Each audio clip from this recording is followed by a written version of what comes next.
ஒருத்தர் ரொம்ப அவசரமா வந்தார். சார், மனுஷன் நிம்மதியா இருக்கிறதுக்கு என்ன வழின்னு கேட்டார். சீக்கிரமா ஒரு கல்யாணத்தை பண்ணீங்க, எல்லாம் சரியா போடும் அப்படின்னோம். அவர் ஒரு மாதிரியா பார்த்தார். ஏற்கனவே எனக்கு கல்யாணம் ஆயிட்டுது சார், அதனால தானே நிம்மதியா இருக்கிறதுக்கு வழி கேட்கறேன் அப்படின்னார்.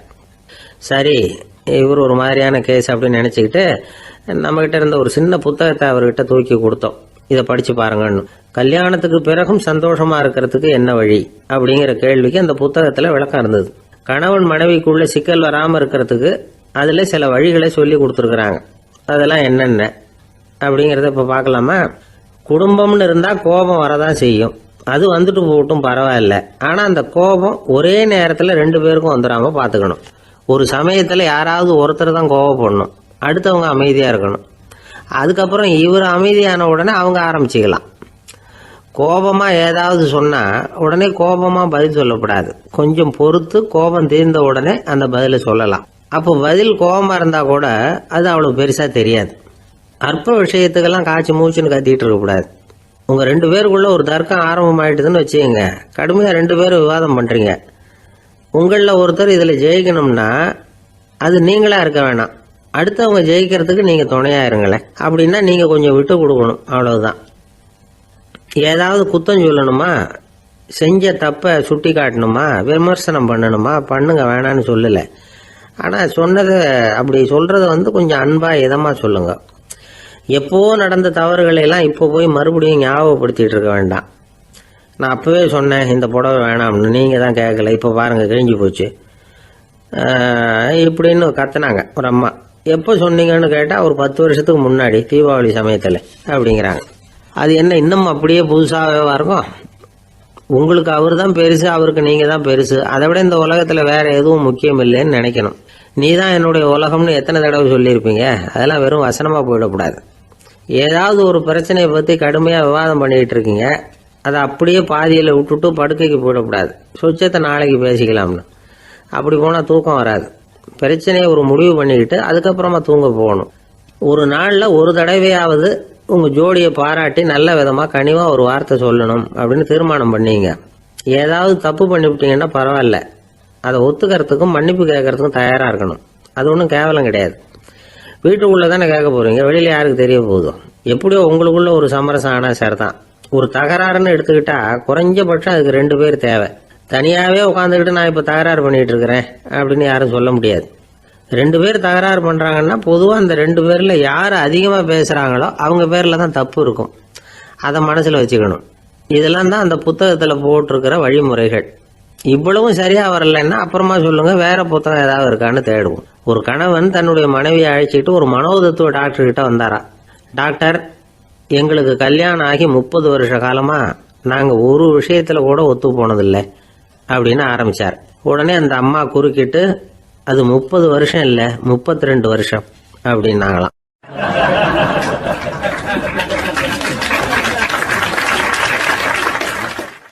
சில பேரை இப்படி சொல்றது உண்டு. அடுத்தவங்களை அனுசரிச்சு நடந்துக்க தெரியல, அவன் என்ன சார் மனுஷன் அப்படிம்பாங்க. சக மனிதர்களோட எப்படி பழகிறது அப்படின்னு தெரியாததுனாலேயே பல பேர் இன்னைக்கு சங்கடப்பட்டுக்கிட்டு இருக்கிறாங்க. வசதி வாய்ப்பெல்லாம் சரியா இருக்கும், ஆனா வாழ்க்கை சரியா இருக்காது. இன்னொருத்தர்கிட்ட எப்படி பேசுறது பழகிறதுங்கிறது தெரியாததுனாலதான் இந்த அவஸ்தை. சரி, இந்த அவஸ்தை இல்லாம வாழறது எப்படி? இதுக்கு அனுபவசாலிகள் சில வழிமுறைகளை சொல்றாங்க. அதெல்லாம் என்னென்னங்கிறத இப்ப தெரிஞ்சுக்குவோம். முதல்ல நம்ம நாக்கு நம்ம கண்ட்ரோல்ல இருக்கணும். வார்த்தைகளை கொட்டி விட்டு அதுக்கப்புறம் அள்ள முடியாம கிடந்து கஷ்டப்படக்கூடாது. எப்படி பேசுறோங்கிறதும் முக்கியம், பேசுறப்ப எப்படி முகத்தை வச்சிருக்கிறோங்கிறதும் முக்கியம். அன்பா பேசினாலும் நல்லா இருக்கும். அப்படி பேசுறப்ப ஆதரவா அவர் தோள் மேல ஒரு கையை போட்டுக்கிட்டு பேசினா இன்னமும் நல்லா இருக்கும். 2வது விஷயம், இன்னொருத்தர்கிட்ட பேசுறப்ப வாக்குறுதிகளை அள்ளி வீசக்கூடாது. கொடுக்கற வாக்குறுதி குறைச்சலா இருக்கணும். அப்படி கொடுத்த வாக்குறுதியை கண்டிப்பா நிறைவேற்றணும். நாம ஒருத்தரை பாராட்டுறோம் அல்லது அவரை பத்தி அபிப்பிராயம் சொல்றோம்னா அது ஆக்கப்பூர்வமா இருக்கணும். நம்ம பாராட்டு அல்லது விமர்சனம் அடுத்தவருடைய முன்னேற்றத்துக்கு உதவுறது மாதிரி இருக்கணும். நாம சொல்றதை கேட்டுட்டு அவன் தலையில கையை வச்சுட்டு உட்காந்துடக்கூடாது. எப்பவும் உற்சாகமா இருக்கணும், முகம் மலர்ச்சியா இருக்கணும். மனுஷன் இருந்தா வருத்தம், கவலை, ஏமாற்றம் எல்லாம் இருக்கதான் செய்யும். அதெல்லாம் மனசுல இருக்கட்டும். அந்த வருத்தமும் கவலையும் ஏமாற்றமும் சேர்ந்துக்கிட்டு நம்ம முகத்தில் இருக்கிற மலர்ச்சியை மூடி மறைக்கிறதுக்கு நாம இடம் கொடுத்துடக்கூடாது. எந்த விஷயத்தை பற்றி யாருக்கிட்ட பேசினாலும் வெளிப்படையாக பேசணும், திறந்த மனசோட பேசணும். மூடி மறைச்சி முன்னு முழுங்கிக்கிட்டு இருக்கக்கூடாது. இன்னொருத்தர்கிட்ட பேசுகிறப்போ விவாதம் பண்ணுங்க, அது தப்பு இல்லை. ஆனால் வாதாடிக்கிட்டு இருக்கக்கூடாது. அதாவது என்ன சொல்கிறாங்கன்னா, டிஸ்கஸ் பண்ணலாம், ஆர்கியூ பண்ணக்கூடாதான். நம்மக்கிட்ட இருக்கிற நல்ல குணங்களை நாம் எடுத்து சொல்லிகிட்டு இருக்கக்கூடாது. அந்த நல்ல குணங்களே நம்மளை பற்றி எடுத்து சொல்லணும், அது மாதிரி நடந்துக்கணும். அதே மாதிரி அடுத்தவங்க கிட்ட உள்ள கெட்ட குணங்களை பற்றி அவசியம் இல்லாமல் நாம் பேச வேண்டியதில்லை. உங்களை பற்றி யாராவது தப்பாக பேசுகிறாங்களா, அப்படி அவங்க பேசுகிறதுல உண்மை இல்லையா அப்படின்னா அதை நீங்கள் பொருட்படுத்த வேண்டியதில்லை, விட்டுடலாம். அது தானாக போயிடும். ஒரு 4-5 பேரோட பேசிக்கிட்டு இருந்தீங்கன்னா எல்லாருக்கும் முக்கியத்துவம் கொடுங்க, யாரையும் அலட்சியப்படுத்தாதீங்க. தமாஷா பேசலாம், ஆனால் அவங்க தமாஷ் அடுத்தவங்களை கேலி பண்ணுறதா இருக்கக்கூடாது. நமக்கு கிடைக்க வேண்டியது கிடைக்கலையே அப்படிங்கிற தவிப்பு நம்மக்கிட்ட இருக்கக்கூடாது, அது தேவையில்லை. உங்கள் செயல்பாடுகள் தெளிவாக இருக்கட்டும், பாராட்டு தானாக அவங்கள தேடிட்டு வரும். இன்னொரு மனுஷனுடைய மனசில் கௌரவமான ஒரு இடத்த பிடிக்கணும்னா நாம் இந்த குணத்தையெல்லாம் நம்மக்கிட்ட வளர்த்துக்கணும். இதெல்லாம் அனுபவசாலிகள் சொல்லியிருக்கிற குறிப்புகள். இந்த குறிப்புகளை சரியாக புரிஞ்சுக்கணும், அது முக்கியம். தப்பாக புரிஞ்சுக்கிட்டா என்ன ஆகும் தெரியுமா? இதை கேளுங்க. ஒருத்தர் வந்தார், சார் அடுத்தவங்க தோள் மேலே கையை போட்டுக்கிட்டு அன்பாக பேசணும்னு சொன்னீங்க, அப்படிதான் பேசினேன். அவர் முதுக கூட தட்டி கொடுத்தேன், என் வேலை போயிட்டுது சார், வீட்டுக்கு அனுப்பிச்சிட்டாங்க அப்படின்னார். யாருக்கிட்ட அப்படி பேசுனீங்கன்னு கேட்டோம். என் முதலாளிகிட்ட சார் அப்படிங்கிறார் ரொம்ப சோகமா.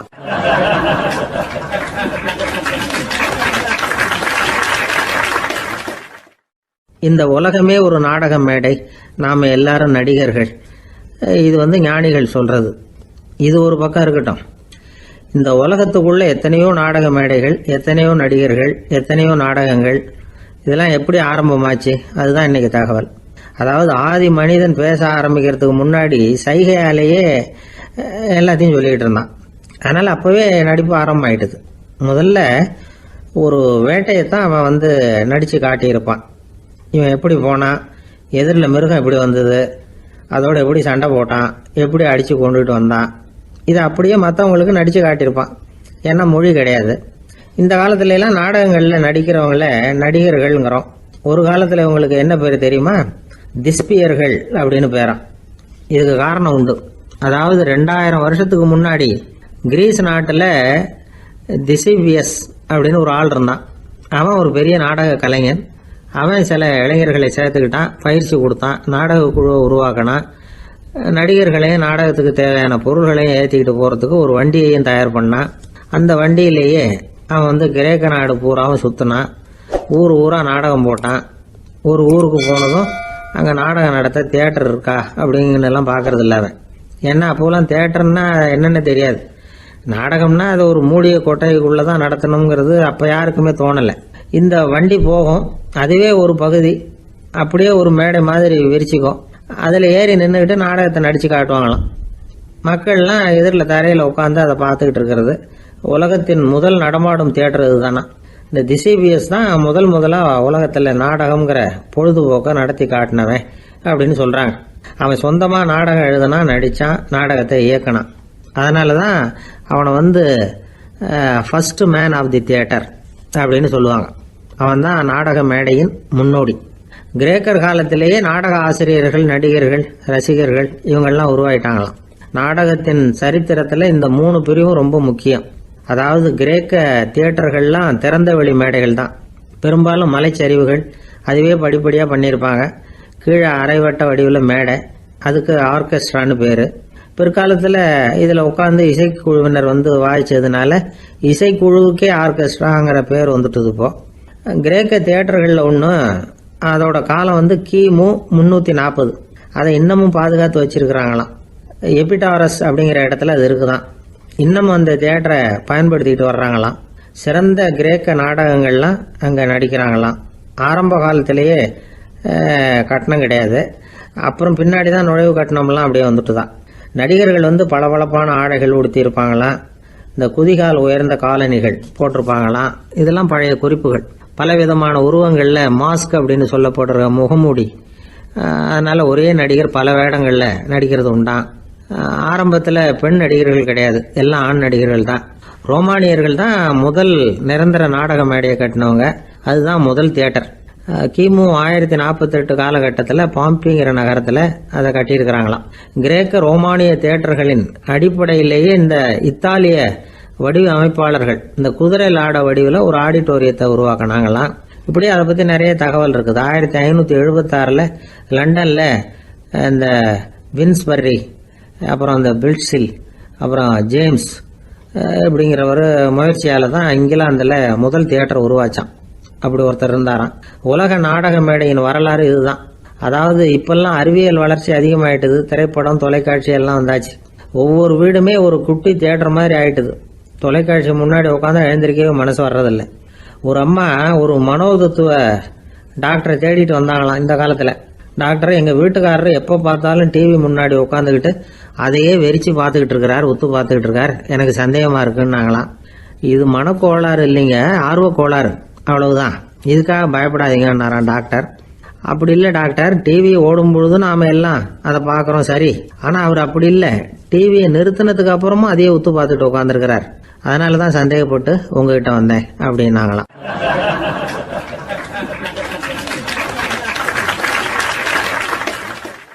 ஒரு சின்ன பையன் வந்தான். அவனை பார்த்து ஒரு கேள்வி கேட்டோம். ஏன்ப்பா உங்கள் வீட்டில் அம்மா புத்திசாலியா அப்பா புத்திசாலியா அப்படின்னு. அவன் அலட்சியமாக நம்மளை பார்த்து சிரிக்கிறான். என்ன சார் இது, இந்த காலத்தில் இது கூட தெரியாமல் இருக்கிறீங்களே அப்படிங்கிறான். ஒரு சின்ன பையன் நம்மளை பார்த்து இப்படி கேட்டு விட்டானே அப்படின்னு நினைக்கிறப்போ நமக்கு ஒரு மாதிரி ஆகிடும். அதுக்கப்புறம்தான் இந்த தாத்தா பாட்டிலாம் சொல்கிற ஒரு கதை ஞாபகத்துக்கு வந்தது. அது என்ன கதை தெரியுமா? ஒரு ஊரில் ஒரு அம்மாவும் பிள்ளையும் இருந்தாங்களாம். அந்த மகனுக்கு திடீர்னு தேசாந்திரம் போய் வரணும்னு ஆசை வந்துட்டுது. ஊராக போய் சுற்றி பார்க்கணுங்கிற ஆசை. அந்த அம்மாவுக்கு இது பிடிக்கல. மகனை பிரிஞ்சு இருக்கிறதுக்கு அவங்க மனசு இடம் கொடுக்கல. வேணாப்பான்னு சொல்லி பார்த்தாங்க, அவன் கேட்கல. திடீர்னு புறப்படவும் செஞ்சுட்டான். சரி, இனிமேல் அவனை தடுக்க முடியாதுன்னு முடிவு பண்ணிக்கிட்டாங்க அந்த அம்மா. இருந்தாலும் புத்திசாலித்தனமாக ஒரு யோசனை பண்ணாங்க. மகனை கிட்டத்தில் கூப்பிட்டாங்க. அவங்ககிட்ட சொன்னாங்க, அதை பாருப்பா, நீ தேசாந்திரம் போகிறதுன்னு தீர்மானம் பண்ணிவிட்ட, அதை நான் தடுக்கலை, போயிட்டு வந்துடும். ஆனால் போகிறதுக்கு முன்னாடி எனக்கு ஒரு வாக்குறுதி கொடுத்துட்டு போ அப்படின்னாங்க. போகிறப்போ ராத்திரியாக இருந்தாலும் பகலாக இருந்தாலும் சரி, புளிய மரத்து நிழலில் தான் தங்கணும். திரும்பி வர்றப்போ இரவும் பகலும் நீ வேப்ப மரத்து நிழல்லே தங்கணும் அப்படின்னாங்க. சரி, அப்படியே செய்கிறேன்னு சொல்லி வாக்குறுதி கொடுத்தான் பையன். புறப்பட்டு போனான். போகிற வழியில் புளிய மரத்து நிழல்லே தங்கினான், தூங்கினான். அப்படி போய்கிட்டே இருந்தான். 7வது நாள் அவன் உடம்பு சுகமில்லாமல் போயிட்டுது. ரொம்பவும் பலவீனமாயிட்டான். இனிமேல் நடக்க முடியாதுங்கிற நிலைமை வந்துட்டுது. யோசிச்சு பார்த்தான். சரி, இதுக்கு மேலே போக வேண்டாம் அப்படின்னு முடிவு பண்ணிட்டு திரும்பி வர ஆரம்பிச்சிட்டான். திரும்பி வர்றப்போ வழியில் வேப்ப மரத்து நிழல்லையே தங்கி வந்தான். நாளுக்கு நாள் உடம்பு சரியாக வந்துட்டுது. 7வது நாள் வீட்டுக்கு சேர்றான். உடம்பு பழையபடியே கலகலப்பாயிட்டுது. பூரண சுகம். தேசாந்திரம் போன பையன் திரும்பி வந்துட்டானே அப்படின்னு அந்த அம்மா ஆச்சரியப்படலை. ஏன்னா அவங்களுக்கு தெரியும் இப்படி ஆகும்னு. பையன் சீக்கிரமாக திரும்பி வரணுங்கிறதுக்காக தான் அவங்க அந்த யோசனையை சொன்னாங்க. என்ன விஷயங்கிறதையும் அவங்களே சொன்னாங்க. மகனே, புளிய மரத்து நிழல் உடம்புக்கு உஷ்ணத்தை கொடுக்கும், சீக்கம் உண்டாக்கும். அதனால் நீ தொடர்ந்து புளிய மரத்து நிழலில் தங்கினாவே நோய்க்கு ஆளாயிட்ட. அதனால் நல்ல பயணத்தை முடிச்சுக்கிட்டு திரும்பி வரணுங்கிற முடிவுக்கு வந்துட்ட. திரும்பி வர்றப்போ நீ தங்கினது வேப்ப மரத்து நிழல். அது உடம்புக்கு குளிர்ச்சியை தரக்கூடியது, நோயை தீர்க்கக்கூடியது. அதனால் சுகமாக வீட்டுக்கு சேர்ந்துட்ட. உன்னோட தேசாந்திர பயணத்தை தடுக்கிறதுக்காக தான் இப்படி பண்ணினேன் அப்படின்னாங்களாம் அந்த அம்மா. பார்த்தீங்களா அம்மாவோட புத்திசாலித்தனத்தை? அப்பாவாக இருந்தால் இப்படியா பண்ணுவார்? ஒரு அப்பா பையன்கிட்ட 10 ரூபா கொடுத்து இதை எடுத்துக்கிட்டு அடுத்த ஊருக்கு போய் அங்கே இருக்கிற மாமா கிட்ட இதை கொடுத்துட்டு வாடா, வழியில் எங்கேயாவது மரத்தடியில் படுத்து தூங்கி விடாதே அப்படின்னு எச்சரிக்கை பண்ணி அனுப்புனாராம். பையனுக்கு எச்சரிக்கையாக வாழறது எப்படிங்கிறத கற்றுக் கொடுக்கறதுக்காக இப்படி பண்ணார். அவன் பணத்தை வாங்கிக்கிட்டு போனான். அப்பா சொன்னதை மறந்துட்டு ஒரு மரத்தடியில் படுத்து தூங்கிட்டான். அவனுக்கு தெரியாமல் அவன் பின்னாடியே போன அப்பா அவன் கையில் இருந்த அந்த 10 ரூபாயை நைஸாக எடுத்துகிட்டு வந்துட்டார். அவன் பையில் தானே வச்சுருந்தான், அது தெரியாமல் எடுத்துகிட்டு வந்துட்டார். அவன் தூங்கிக்கிட்டு இருக்கான். எடுத்துகிட்டு ஒரு மறுபடியும் வீட்டுக்கு வந்துட்டார். பையன் முழிச்சுக்கிட்டு பையை தடவி பார்க்குறான், பணத்தை காணும். அழுதுகிட்டே திரும்பி வந்தான். அப்பா கிட்ட விஷயத்த சொன்னான். அப்பா சிரிச்சுக்கிட்டே சொன்னார், அதுக்கு தான்ப்பா ஆரம்பத்திலேயே எச்சரிக்கை பண்ணினேன், இனிமேலாவது நீ ஜாக்கிரதையாக இருக்கணும் அப்படிங்கிறதுக்காக தான் இப்படி பண்ணினேன். அந்த பணம் எங்கேயும் போயிடல, நான் தான் அதை உனக்கு தெரியாமல் எடுத்து வச்சிருக்கிறேன். இதோ பாரு அப்படின்னு சொல்லிக்கிட்டு சைடு பாக்கெட்டில் கையை விட்டா அது ஓட்டையாக இருக்குது. அதை எவனோ ஏற்கனவே கத்திரிச்சு எடுத்துகிட்டு போட்டான். இப்போ அப்பா முகத்தில் அசடு வழிஞ்சுதான்.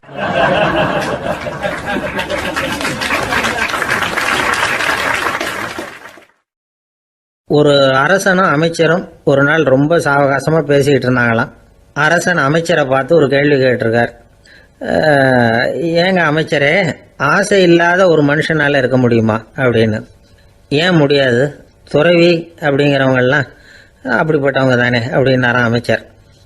அவங்கெல்லாம் உண்மையிலேயே ஆசையை விட்டவங்க தானா அப்படின்னு கேட்டாராம் ராஜா. அப்படி தான் இருக்கணும் அப்படின்னாராம் அமைச்சர். அப்படின்னா ஆசையே இல்லாத ஒரு உண்மையான துறவியை நான் பார்க்கணுமேன்னார். அது என்ன பிரமாதம், அதுக்கு நான் ஏற்பாடு பண்ணுறேன் அப்படின்னு விட்டார் இவர். சொல்லிவிட்டு உடனே புறப்பட்டு போனார். அங்கே எங்கே தேடினார். அப்புறம் தான் அவருக்கு புரிஞ்சுது உண்மை துறவியை கண்டுபிடிக்கிறது எவ்வளவு கஷ்டமான காரியம்னு. இருந்தாலும் ராஜா கிட்ட சொல்லியாச்சே, உண்மை துறவியை காட்டுறேன்னு. இப்போ என்ன பண்ணுறது?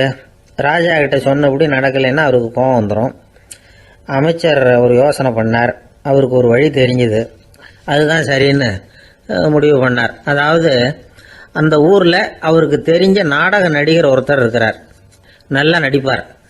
அவரை போய் பார்த்தார். இதை பாருப்பா, எனக்காக நீ ஒரு காரியம் செய்யணும்னார். என்னன்னு கேட்டார் அவர்.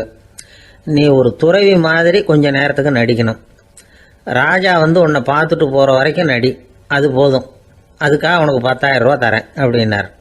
அவர் எந்த காலத்தில் இவ்வளவு பணத்தை மொத்தமாக பார்த்துருக்கார். அதனால் உடனே சரின்னு ஒத்துக்கிட்டார். அமைச்சர் அரண்மனைக்கு திரும்பி வந்தார். என்ன அமைச்சரே, இன்னுமா ஒரு உண்மையான துறவி கிடைக்கலன்னார். உண்மையான துறவி ஒருத்தரை இப்போ தான் கொஞ்ச நேரத்துக்கு முன்னாடி பார்த்து பேசிவிட்டு வர்றேன். அவர் நம்ம ஊருக்கு வெளியில் குளத்தங்கரையில் உள்ள ஒரு ஆலமரத்துக்கு அடியில் உட்காந்துருக்கிறார் அப்படின்னார் இவர். அப்படின்னா உடனே புறப்படுங்க அப்படின்னார் ராஜா. பரிவாரங்களோடு புறப்பட்டார். அங்கே அந்த மரத்தடியில் அந்த ஆள் வேஷம் போட்டுக்கிட்டு துறவி மாதிரி உட்காந்துருக்கிறான். ராஜா நேராக போனார். அந்த துறவி காலில் பொத்துன்னு விழுந்து வணங்கினார். உடனே ராணியும் அவர் காலில் விழுந்தாங்க. அடுத்தபடியாக அமைச்சர் விழுந்தார். அவருக்கு தெரியும் இது நம்ம ஆள் தான்னு. இருந்தாலும் என்ன பண்ணுறது, நேரம். அப்புறம் பரிவாரங்கள்லாம் துறவி காலில் விழுந்து ஆசீர்வாதம் வாங்கிட்டாங்க. ராஜா அப்புறமா தங்கத்தட்டில் பொண்ணையும் பொருளையும் வச்சு அந்த துறவிகிட்ட ரொம்ப பணிவாக நீட்டுறார்.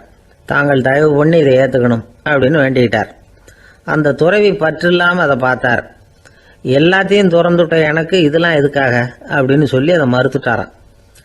ஆஹா, உண்மையான துறவியை பார்த்துட்டோம் அப்படிங்கிற ஆனந்தம் அரசருக்கு. ரொம்ப நிம்மதியாக திருப்தியாக திரும்பி வந்தார் அரண்மனைக்கு. அதுக்கப்புறம் அமைச்சர் யாருக்கும் தெரியாமல் அந்த துறவிகிட்ட ஓடினார். சொன்ன பிரகாரம் பணத்தை நீட்டினார். இந்தப்பா, நான் உங்ககிட்ட சொன்னபடி 10,000 ரூபா பணம் எடுத்துக்கோ அப்படின்னார். அந்த ஆள் ராஜா கிட்ட சொன்னது மாதிரியே எல்லாத்தையும் திறந்துவிட்ட எனக்கு இதெல்லாம் எதுக்காக வேணாம் அப்படின்னு விட்டாரான். நடித்த வரைக்கும் போதும்ப்பா, இனிமேல் இந்த நாடக வசனம்லாம் வேணாம், வேஷத்தை கலைச்சிரு, பணத்தை வாங்கிக்கோன்னார். இல்லைங்க, இது வேஷம் இல்லை, இது வசனமும் இல்லை, இது உண்மை. கொஞ்ச நேரம் துறவி மாதிரி நடித்ததுக்கே இந்த தேசத்து ராஜா, ராணி, அமைச்சர், பரிவாரங்கள் எல்லாம் என் காலில் விழுந்து வணங்குறாங்க. அப்படின்னா உண்மையான துறவியாக இருக்கிறது எவ்வளவு பெருமையான விஷயம். நான் உண்மையான துறவியாக ஆக போகிறேன், அப்படி முடிவும் பண்ணிட்டேன் அப்படின்னார் அந்த நடிகர். வேஷம் கூட எப்படிப்பட்ட விளைவுகளை உண்டு பண்ணுது பார்த்தீங்களா. நம்மால் ஒருத்தன் ரொம்ப வசதியாக தான் இருந்தான். ஒரு நாள் அவன் சொத்து பூரா திருட்டு போயிட்டுது. அதுக்கப்புறம் இவன் துறவி மாதிரி ஆயிட்டான். ஊர் ஊராக சுற்றினான். ஒரு குருநாதரை தேடி கண்டுபிடிச்சான். அவர்கிட்ட சீடனாக சேர்ந்துக்கிட்டான். அவனை பார்த்து ஒருத்தர் கேட்டார், நீ உண்மையான சீடன் தானான்னு.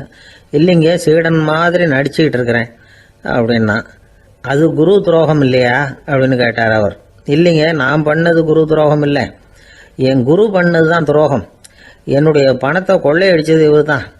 அதை எங்கே வச்சிருக்காருன்னு கண்டுபிடிக்கிறதுக்காக தான் இவர்கிட்ட சீடனா சேர்ந்துருக்கிறேன் அப்படின்னானா.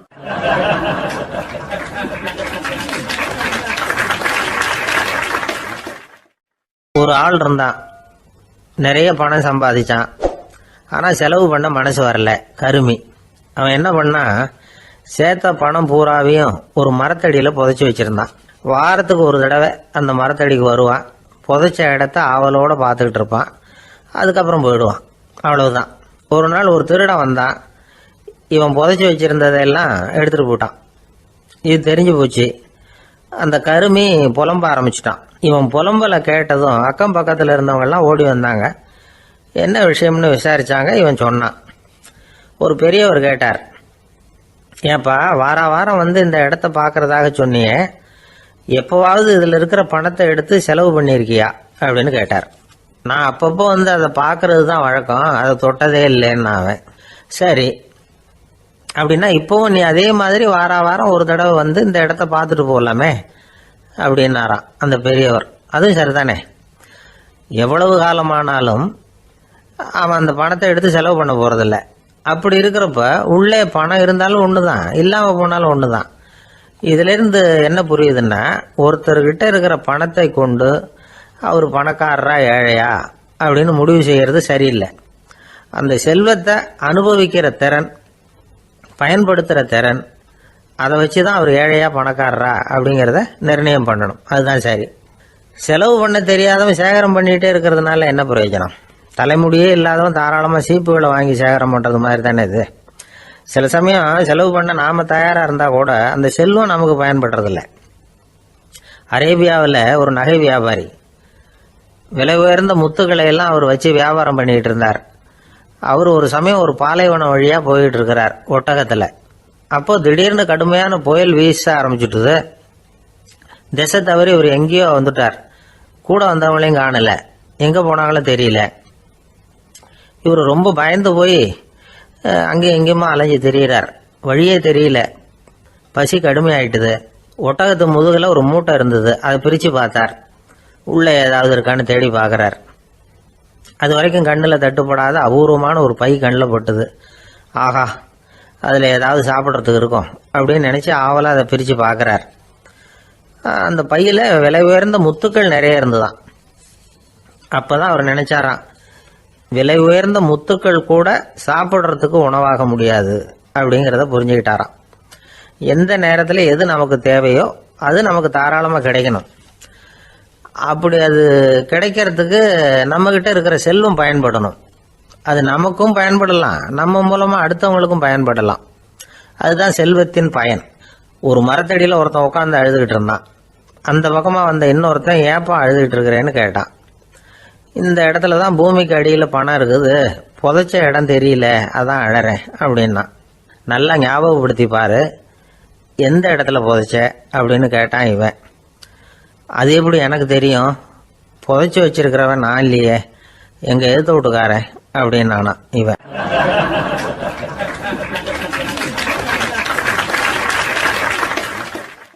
அந்த ஆள் என்ன கண்ணா பண்ணான்னு திட்டி விட்டான் சார், அதை நினைச்சா எனக்கு ரொம்ப வருத்தமா இருக்கு அப்படின்னு சொல்லி கவலைப்பட்டார் ஒருத்தர். இதுல கவலைப்படுறதுக்கு என்ன இருக்குது அப்படின்னாரு ஒரு பெரியவர். அவர் ஒரு மகான். என்ன சார் இப்படி சொல்றீங்க, ஒருத்தர் நம்ம பார்த்து திட்டுனா வருத்தமா இருக்காதா அப்படின்னார். அது எப்படி வருத்தமா இருக்கும், திட்டுறதுங்கிறது என்ன, அது வெறும் சத்தம் தானே அப்படின்னார் அந்த பெரியவர். நம்ம ஆளுக்கு தலையை பிச்சுக்கலாம் போல இருந்தது. இருக்காது அப்படின்னா நமக்கு அப்படித்தானே தோணுது. அந்த பெரியவர் சொல்றது ரொம்ப பெரிய விஷயம். அதை நாம் புரிஞ்சிக்க முயற்சி பண்ணலாம்னா நடைமுறை வாழ்க்கைக்கு அது ஒத்து வர்றது மாதிரி தெரிய மாட்டேங்குது. இருந்தாலும் அந்த பெரியவர் அதுக்கு என்னதான் விளக்கம் கொடுக்குறாருன்னு பார்ப்போமே. ஒரு ரயில் போயிட்டு இருக்கு, அதில் ஒரு சாது போயிட்டு இருக்கார். அந்த ரயில் வந்து அவர் ஹரித்வாரம் போயிட்டு இருக்கார். அவர் ரயிலில் ஏகப்பட்ட கூட்டம். நம்ம ஊர் ரயில் கேட்க வேணும், டிக்கெட் வாங்கிட்டு கொஞ்சம் பேர், வாங்காத கொஞ்சம் பேர். அது என்னத்துக்கு அனாவசியமாக டிக்கெட் அப்படிங்கிற நினைப்பில் பாதி பேர். இந்த கூட்டத்துக்கு மத்தியில் அந்த சாதுவும் போயிட்டு இருக்கிறார். உட்கார்றதுக்காக இருந்த இடத்துல ஒரு ஆள் படுத்திருக்கிறான். கொஞ்சம் முரட்டு ஆசாமி. அவன் காலு பக்கத்தில் கொஞ்சோண்டு இடம் பாக்கி இருந்தது. அந்த இடத்துல இந்த சாது உட்காந்துருந்தார். மெதுவாக உட்காந்துக்கிட்டார் போய். ஆனால் அந்த ஆள் ராத்திரி பூரா இவரை காலால் உதச்சிக்கிட்டே இருக்கிறான். அது இவருக்கு ரொம்ப அவமானமாக பட்டுது. அதனால் துக்கம் ஏற்பட்டது. இருந்தாலும் அதை ஒரு மாதிரியாக சகிச்சுக்கிட்டே இவர் வந்து சேர்ந்தார். பொழுது விடிஞ்சது. அந்த சாது ஹரித்வார் வந்து சேர்ந்தார். அங்கே ஒரு பெரிய ஞானியை சந்திச்சார். ராத்திரி ரயிலில் அந்த ஆள் உதைச்சதையும் அதனால் தனக்கு ஏற்பட்ட துக்கத்தையும் இந்த சாது அந்த ஞானிகிட்ட சொன்னார். சொல்லிவிட்டு, ஏன் சுவாமி, எனக்கு துக்கம் ஏற்பட்டதே அது தப்பா அப்படின்னு கேட்டார். தவறுதான் அந்த ஞானி. உனக்கு இன்னமும் தேக அபிமானம் போகலைங்கிறது தான் அது காட்டுது. அஷ்டாவக்ரர் என்ன சொல்றார் தெரியுமா, உண்மையான ஞானி யாராவது தன்னை வந்தனை செய்தால் அதற்காக சந்தோஷப்பட மாட்டார், யாராவது நிந்தனை செய்தால் அதற்காக வருத்தப்பட மாட்டார் அப்படின்னு சொல்றார். நிந்தனைங்கிறது ஒரு ஒலி தான். தேகாபிமானம் இருக்கிற வரைக்கும் இந்த ஒலி நம்மளை வேதனைப்படுத்தும். நான் தேகம் இல்லை ஆத்மா அப்படிங்கிற நினைவு இருந்தா இந்த ஒலி நம்மளை பாதிக்காது. மனு என்ன சொல்றார் தெரியுமா? ஒரு சாதகன் பாராட்டுதலை விஷம்னு நினைச்சு பயப்படணும், அவமானத்தை அமிர்தம்னு நினைச்சு சந்தோஷப்படணுங்கிறார். அவமானப்பட்டா கவலைப்படாம எப்படி இருக்க முடியும் அப்படின்னு தான் நமக்கு தோணும். அதனாலதான் நம்மள யாரும் இதுக்கு உதாரணமா யாரையும் காட்ட முடியல. புத்தரையும் கபீரையும் உதாரணமா காட்டுறாங்க. அவங்களுக்கெல்லாம் அவமானம் ஏற்பட்டப்போ கவலையே படலையாம். புத்தரை அவமானப்படுத்தணுங்கிறதுக்காக கௌசாம்பி ராணி ஒரு இளம் பெண்ணை கொலை பண்ணி சடலத்தை புத்தர் குடிசைக்கு முன்னாடி போட சொன்னார். போட்டாங்க. புத்தர் தான் அந்த பொண்ணை கெடுத்து கொலை பண்ணி விட்டாருன்னு எல்லாரும் நினைச்சாங்க. ஆனா புத்தர் இதை பத்தி கவலையே படல. அப்புறமா உண்மை தெரிஞ்சதும் புத்தர் புகழ் இன்னும் அதிகமாயிட்டது. ஒரு பெரிய சபையில ஒரு மோசமான பொண்ணு நுழைஞ்சு தனக்கும் கபீருக்கும் சம்பந்தம் உண்டுன்னு சொன்னா கபீர் கவலைப்படல. அவங்க மாதிரியெல்லாம் நாமளும் இருக்க கத்துக்கணும். நிந்தனை, அபகீர்த்தி, அவமானம் எல்லாம் ஆண்டவன் கொடுக்கிற பிரசாதம்னு நினைக்கணும் அப்படின்னு சொல்றார் அந்த ஞானி. இதை கேட்ட இந்த காலத்து ஆசாமி ஒருத்தர், நான் கூட அப்படிதான் சார், யாராவது அவமானப்படுத்தினா கவலைப்பட மாட்டேன். நேத்து கூட ஒருத்தர் என்ன பலார்னு அரைஞ்சுட்டார், நான் கொஞ்சம் கூட கவலைப்படல, பேசாம வந்துட்டேன்னார். ஏன் அப்படி வந்துட்டீங்க அப்படின்னு. அவர் அரைஞ்சதுலேயும் ஒரு அர்த்தம் இருந்தது, அதனாலதான் அப்படி வந்துட்டேன்னார். ஏன் அரைஞ்சாருன்னு கேட்டேன். 10 வருஷத்துக்கு முன்னாடி 15 ரூபா அவர்கிட்ட கடன் வாங்கினேன், அதை கேட்டு கேட்டு பார்த்துட்டு கடைசியா தான் அரைஞ்சார் அப்படின்னார். ஆண்டவனுடைய பிரசாதம் இவருக்கு அடிக்கடி கிடைக்கும் போல இருக்கு.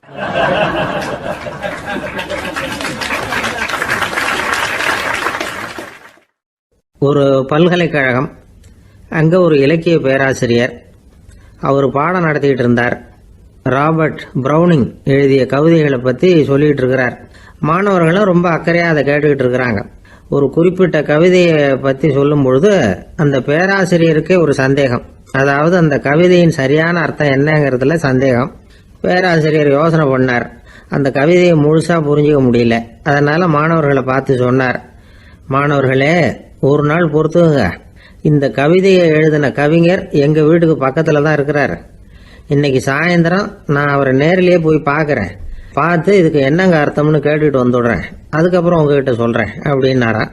அன்னைக்கு சாயந்தரமே அந்த பேராசிரியர் கவிஞரை தேடிட்டு போயிட்டார். கவிஞர் அவங்க வீட்டில் அவர் பாட்டு உட்காந்துருந்தாராம்.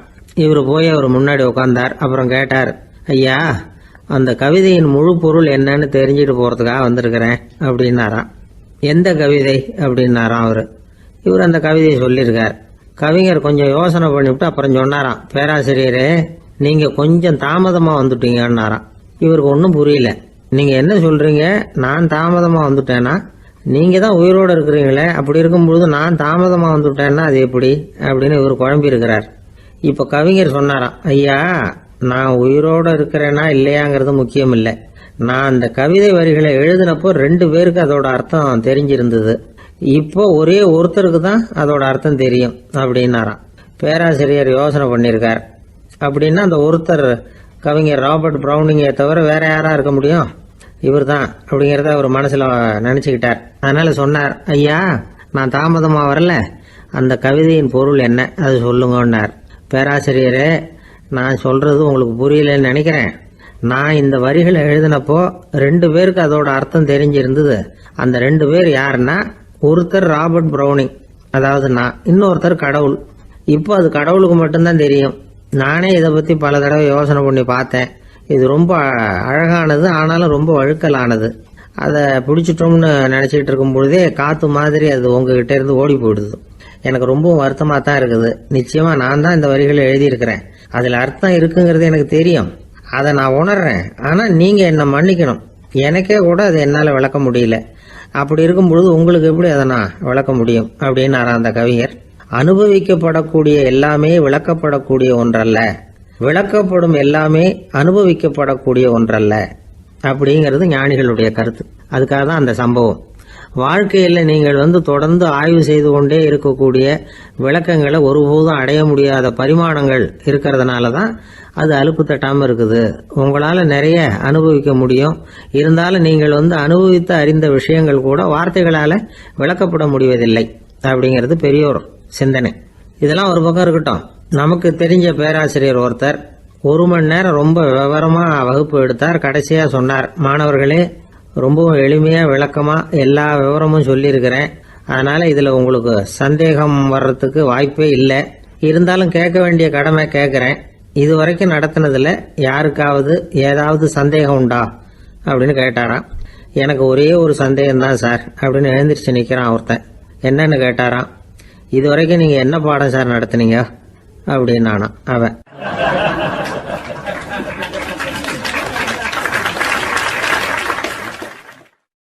அம்மாக்காரங்களுக்கு அடிக்கடி ஏற்படுற கவலை ஒன்று உண்டு. அதாவது குழந்தை சரியாக சாப்பிட மாட்டேங்குதே அப்படிங்கிற கவலை. இவங்கெல்லாம் ஒரு விஷயத்த நல்லா புரிஞ்சுக்கணும். குழந்தைகள்ங்கிறவங்க பெரியவங்க மாதிரி இல்லை. அவங்க கடிகாரத்தில் மணியை பார்த்துட்டு சாப்பிட்றதுக்கு உட்கார்ற ரகம் கிடையாது. பசிச்சா சாப்பிடுவாங்க, இல்லைன்னா விளையாடுவாங்க அல்லது தூங்குவாங்க. அது புரியாம அவங்கள கட்டாயப்படுத்தி அல்லது மிரட்டி சாப்பிட வைக்கிறது ரொம்ப தப்பு. ஒரு 8 மாச குழந்தைக்கு 3 மணி நேரத்துக்கு ஒரு தடவை பசிக்கும். அந்த நேரம் பார்த்து சாப்பாடு கொடுத்தா அடம் பண்ணாமல் அது பாட்டுக்கு சாப்பிட்றோம். அதே குழந்தைக்கு 1 வயசு ஆகிறப்போ 4 மணி நேரத்துக்கு ஒரு தடவை பசிக்கும். இந்த வயசுல இயற்கையாகவே பசி குறைஞ்சிருக்கும். அது புரியாம என் குழந்தை முன்னாடி மாதிரி இப்போ சரியா சாப்பிட மாட்டேங்கிறான் அப்படின்னு சில பேர் டாக்டர்கிட்ட போய் சொல்லிக்கிட்டு இருப்பாங்க. இன்னொரு விஷயம், ஒரு குழந்தைக்கு வயசு அதிகமாகிற வேகத்துக்கு உடம்பு எடையும் அதிகமாகிக்கிட்டே போகாது. உடம்பு எடை அதிகமாகிற வேகம் குறைஞ்சிக்கிட்டே வரும். 6 மாச குழந்தைக்கு ஒரு வாரத்தில் 150 கிராம் எடை கூடும். ஒரு வயசுல வாரத்துக்கு 71 கிராம் எடை கூடும். இது புரியாம அதிகமாக சாப்பாட்டை கொடுத்து குழந்தைய கஷ்டப்படுத்தக்கூடாது. ஏன்னா அளவுக்கு மீறின உணவு அஜீரணத்தை உண்டு பண்ணிவிடும். குழந்தைக்கு ஒரு தட்டில் கொஞ்சமாக ஆகாரத்தை வச்சு கொண்டுகிட்டு போய் கொடுக்கணும். மலை மாதிரி குவிச்சு வச்சா அதை பார்த்ததுமே பசி அடங்கி போயிடும். அடித்து மிரட்டி பயமுறுத்தி குழந்தைய சாப்பிட வைக்கிற பழக்கம் இருக்கு பாருங்க. அதுக்கு ஃபுட் ஃபோர்ஸிங் அப்படின்னு பேர். இப்படி பண்ணினா குழந்தைக்கு சாப்பாட்டில் விருப்பம் குறைஞ்சிரும். அதை கண்டாவே வெறுக்க ஆரம்பிச்சிடும். அது மாதிரி உளம் சார்ந்த பசி குறைவு, சைக்கோஜெனிக் அனோரெக்சியா, அது ஏற்படுமா. சாப்பாடுங்கிறதே ஒரு தண்டனை மாதிரி தோணும். குழந்தைகளுக்கு பிடிச்ச மாதிரியான ஆகாரத்தை கொடுக்கணும். சத்து அதிகம் இருக்குங்கிறதுக்காக அதுக்கு பிடிக்காத ஆகாரத்தை கொடுத்து கட்டாயப்படுத்தக்கூடாது. குழந்தைகளுக்கு 2 வயசு ஆகிறப்போ இயற்கையாகவே எதிர்மறை குணம் உண்டாகும். அதாவது அந்த எதிர்மறையாக பேசுறது. இது மாதிரி சமயங்களில் நாம் என்ன சொல்கிறோமோ அதுக்கு நேர்மாறாக நடந்துக்கும். ஏட்டிக்கு போட்டி. சாப்பிட சொன்னால் விளையாட போவோம், விளையாட சொன்னால் சாப்பாடு கேட்கும். இதை புரிஞ்சுக்கிட்டு நடந்துக்கணும். குழந்தை சொன்ன பேச்சை கேட்கலேன்னு கோவப்படக்கூடாது. குழந்தை வளர வளர பிடிவாத குணம் வர்றது சகஜம். கேட்டதை வாங்கி கொடுத்தாதான் சாப்பிடுவேன் அப்படின்னு பிடிவாதம் பண்ணும். வாங்கி கொடுத்து விடுறது தான் உத்தமம். நீங்களும் அதுகிட்ட பிடிவாதம் பண்ணிட்டு இருக்கக்கூடாது. ஏன்னா கேட்டது கிடைக்கலையேங்கிற ஏமாற்றம் கூட குழந்தையோட பசியை குறைச்சிரும். கேட்டது கிடைச்சிட்டா பசி அதிகமாகும். கொடுத்ததை மலமலன்னு சாப்பிட்றோம். குழந்தைகளுக்கு கண்ட நேரத்தில் சாப்பிட்றதுக்கு எதையாவது வாங்கி கொடுத்துக்கிட்டு இருந்தா சாப்பாட்டு நேரத்தில் சாப்பிடாம அடம் பண்ண ஆரம்பிச்சிடும். பள்ளிக்கூடம் போகிற பிள்ளைங்க காலை உணவை சரியாக சாப்பிட மாட்டாங்க. அச்சம், அவசரம், பரபரப்பு இதெல்லாம் தான் காரணம். பள்ளிக்கு புறப்படுறதுக்கு ஒரு 3/4 மணி நேரத்துக்கு முன்னாடியே சாப்பாடு போட்டுருங்க, அது சரியாக போடும். படிக்கிற குழந்தைகள் உடல் சோர்வு, மனச்சோர்வு இது காரணமாக கூட சாப்பிட மறுக்கிறது உண்டு. இப்போ உதாரணமாக சாயந்தரம் விளையாடி விட்டு வீட்டுக்கு வந்ததும் சாப்பிட சொன்னால் வேணாம்பாங்க. இது உடல் சோர்வு. ரொம்ப நேரம் வீட்டு பாடங்களை செஞ்சு முடித்த கையோடு சாப்பிட சொன்னாலும் அவங்களால சரியாக சாப்பிட முடியாது. இது உளச்சோர்வு, அதாவது மனச்சோர்வு. இதை தவிர குழந்தைகளுக்கு உடல் நலக்குறைவு ஏற்பட்டால் கூட சாப்பிட மறுக்கிறது உண்டு. சில மருந்து மாத்திரைகள் கூட பசியை குறைச்சிரும். அதனால் சரியாக தெரிஞ்சுக்கிட்டு குழந்தைகளை சாப்பிட வைக்கணும்.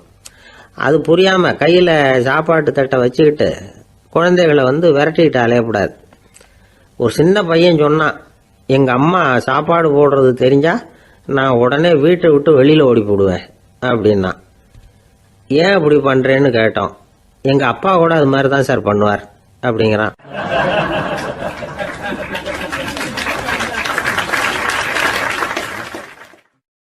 பந்திக்கு முந்தர ஆசாமிகள் நம்மள பல பேர் உண்டு. அப்படி முந்தறதுக்கு கூட முயற்சி பண்ணுறவங்க நிறைய பேர் இருக்கிறாங்க. இதில் என்ன ஒரு விஷயம்னா, பந்திக்கு முந்துறது கூட தப்பு இல்லை. ஆனால் அப்படி ஒரு விருந்தில் ஆளாக போய் உட்காந்து சாப்பிட்டா கூட வெளியில் வர்றப்ப என்ன பெரிய விருந்து வச்சுட்டான், சாம்பாரில் உப்பு இல்லை, ரசத்தில் காரம் இல்லை அப்படின்னு குறை சொல்லிகிட்டே வர்றது இருக்கு பாருங்க, அது சரியில்லை, நாகரிகமும் இல்லை. கல்யாண பத்திரிகையில் என்ன போட்டிருக்குது, என் பொண்ணுக்கும் இன்னார் பையனுக்கும் கல்யாணம், எல்லாரும் குடும்பத்தோடு வந்திருந்து மணமக்களை ஆசீர்வதிக்கணும், இப்படி தானே போட்டிருக்கோம். குடும்பத்தோடு விருந்து சாப்பிட்டு சாப்பாடு எப்படி இருக்குன்னு அபிப்பிராயம் சொல்லிவிட்டு போங்க அப்படின்னா போட்டிருக்கு கல்யாண பத்திரிகையில். ஒருத்தர் வீட்டு விசேஷத்துக்கு போயிருக்கோம்னா எவ்வளவோ அசௌகரியங்கள் நமக்கு ஏற்படலாம். ஏராளமான கூட்டம் வந்திருக்கும். எல்லாரையும் அவங்க தனித்தனியாக கவனிச்சுக்கிட்டு இருக்க முடியாது. நாம தான் அனுசரித்து நடந்துக்கணும். நாமளாக போய் வாழ்த்த வேண்டியவங்களை வாழ்த்தி விட்டு சேரணும். அதை விட்டுட்டு பத்திரிக்கை கொடுத்தானேன்னு போனேன், கவனிப்பே சரியில்லை அப்படின்னு புலம்பிக்கிட்டு இருக்கக்கூடாது. ஒரு விருந்துக்கு போனால் அங்கே எப்படி நடந்துக்கணும் அப்படிங்கிறத பற்றி கூட அனுபவசாலிகள் சில விவரங்கள்லாம் சொல்லியிருக்கிறாங்க. இந்த காலத்தில் கல்யாணம், பிறந்த நாள், அது இதுன்னு நிறைய விருந்துகள் நடக்குது. அதெல்லாம் எதுக்காக? மனித உறவுகளை வளர்த்துக்கிறதுக்காக தான், வேற எதுக்கு? ஒரு விருந்துக்கு போனால் அமைதியாக பொறுமையாக போய் உட்காரணும். அடித்து பிடிச்சிக்கிட்டு இடத்த பிடிக்க போகிறேன் அப்படின்னு நிற்கக்கூடாது. முதல் பந்தி நடந்துக்கிட்டு இருந்தால் அது முடிஞ்சு இலை எடுத்து சுத்தம் பண்ணதுக்கு அப்புறம் போய் உட்கார்றது தான் நாகரீகம். இலை எடுக்கிறதுக்கு முன்னாடியே அங்கே போய் உட்காந்தா நல்லா இருக்காது. நீங்கள் சாப்பிட்டுட்டு உட்காந்துருக்கீங்களா, சாப்பிட்றதுக்கு உட்காந்துருக்கீங்களா, பார்க்குறவங்களுக்கு சந்தேகம் வந்துடும். அதே மாதிரி இலையில எல்லா ஐட்டமும் பரிமாறினதுக்கு அப்புறம் சாப்பிட ஆரம்பிக்கணும். ஒவ்வொரு ஐட்டமாக வைக்க வைக்க நாம் பாட்டுக்கு எடுத்து உள்ளே தள்ளிகிட்டே இருந்தோம்னா எதை வச்சோம் எதை வைக்கலன்னு பரிமாறினவரே குழம்பி போயிடுவார். ஏன்னா எப்போ பார்த்தாலும் இலை காலியாகவே இருக்கும். சாப்பிட்றப்போ உங்கள் சாப்பாட்டையே நீங்கள் கவனிக்கணும். அடுத்தவங்க இலையில என்ன இருக்குது, பக்கத்தில் இருக்கிறவர் எதை அதிகமாக சாப்பிட்றார், இதெல்லாம் நமக்கு என்னத்துக்கு? எல்லாரும் சாப்பிட்டு முடிக்கிற வரைக்கும் பொறுமையாக இருக்கிறது தான் நல்லது. நீங்கள் மட்டும் திடீர்னு பாதியில் எழுந்திரிச்சு பக்கத்தில் இருக்கிறவங்களுக்கு சங்கடமாக இருக்குமேங்கிறதெல்லாம் யோசிக்காமல் நீங்கள் பாட்டு எழுந்திரிச்சு போகக்கூடாது. பக்கத்தில் உள்ளவங்க உங்களை எழுந்திரிக்க சொன்னால் எழுந்திரிச்சு போகலாம். விருந்துகளில் சாப்பாட்டை வீணாக்கிறதே ஒரு நாகரிகமாக போட்டுது இந்த காலத்தில். சாப்பாட்டுக்கே கஷ்டப்பட்டுக்கிட்டு பல பேர் இந்த உலகத்தில் இருக்கிறப்போ சாப்பாட்டை வீணாக்கிறது எவ்வளோ பெரிய மோசங்கிறத நினச்சி பார்க்கணும். வேணுங்கிற அளவுக்கு கேட்டு வாங்கி சாப்பிட்றது தான் முறை. விருந்தில் இந்த பஃபே அப்படின்னு சொல்லி ஒரு முறை சொல்கிறாங்கல்ல, அதாவது உணவு வகைகளையெல்லாம் பொதுவாக ஒரு இடத்துல வச்சுடுறது, நமக்கு தேவையானதை நாமே எடுத்துட்டு ஒரு தட்டில் போட்டுக்கிட்டு சாப்பிட வேண்டியது. இதில் கூட சில பேர் தேவைக்கு அதிகமாக எடுத்து போட்டுக்கிட்டு வீணாக்குறாங்க. சில சமயம் கடைசியாக சாப்பிட போகிறவங்களுக்கு எல்லா ஐட்டமும் கிடைக்காம போகலாம். அதை போய் பெருசு பண்ணிகிட்டு இருக்கக்கூடாது. என்ன சார் இந்த அளவுக்கு கூடவா நாகரிகம் தெரியாமல் இருக்கிறோம், இதை போய் பெருசாக சொல்ல வந்துட்டீங்களே அப்படின்னு நினைக்கலாம். ஒருத்தர் ரெண்டு பேருக்கு இந்த விவரம் தேவைப்படலாம். அவங்க காதலையும் இது விழட்டுமேங்கிறதுக்காக தான் இது. ஒரு பெரிய கல்யாண விருந்து நடந்துக்கிட்டு இருந்தது. விருந்து மண்டபத்து வாசலில் ஒருத்தர் நின்றுக்கிட்டு வர்றவங்களையெல்லாம் ரொம்ப மரியாதையாக வணங்கி உள்ளே அனுப்பி வச்சுக்கிட்டு இருந்தார். எப்படி தெரியுமா? வர்றவங்க கையெல்லாம் பிடிச்சி முத்தம் கொடுத்து அதுக்கப்புறம் உள்ளே அனுப்பி வச்சுக்கிட்டு இருந்தாராம். கூட்டம்லாம் முடிஞ்சதுக்கப்புறம் அவர்கிட்ட போய் கேட்டிருக்கிறாங்க, சார் நானும் எவ்வளவோ விருந்துகளுக்கு போயிருக்கிறேன், இருந்தாலும் இவ்வளவு மரியாதையாக வர்றவங்க கைக்கெல்லாம் முத்தம் கொடுத்து வரவேற்கிறத இங்கே தான் பார்க்குறேன் அப்படின்னு சொன்னாங்க. அதுக்கு அவர் சொன்னார், அட போங்க சார், நான் முத்தம் கொடுக்கல, முந்தின பந்திக்கு சாப்பிட்டவங்களே அடுத்த பந்திக்கும் வர்றாங்களான்னு மோந்து பார்த்து அனுப்பி வச்சுக்கிட்டு இருந்தேன் அப்படின்னார்.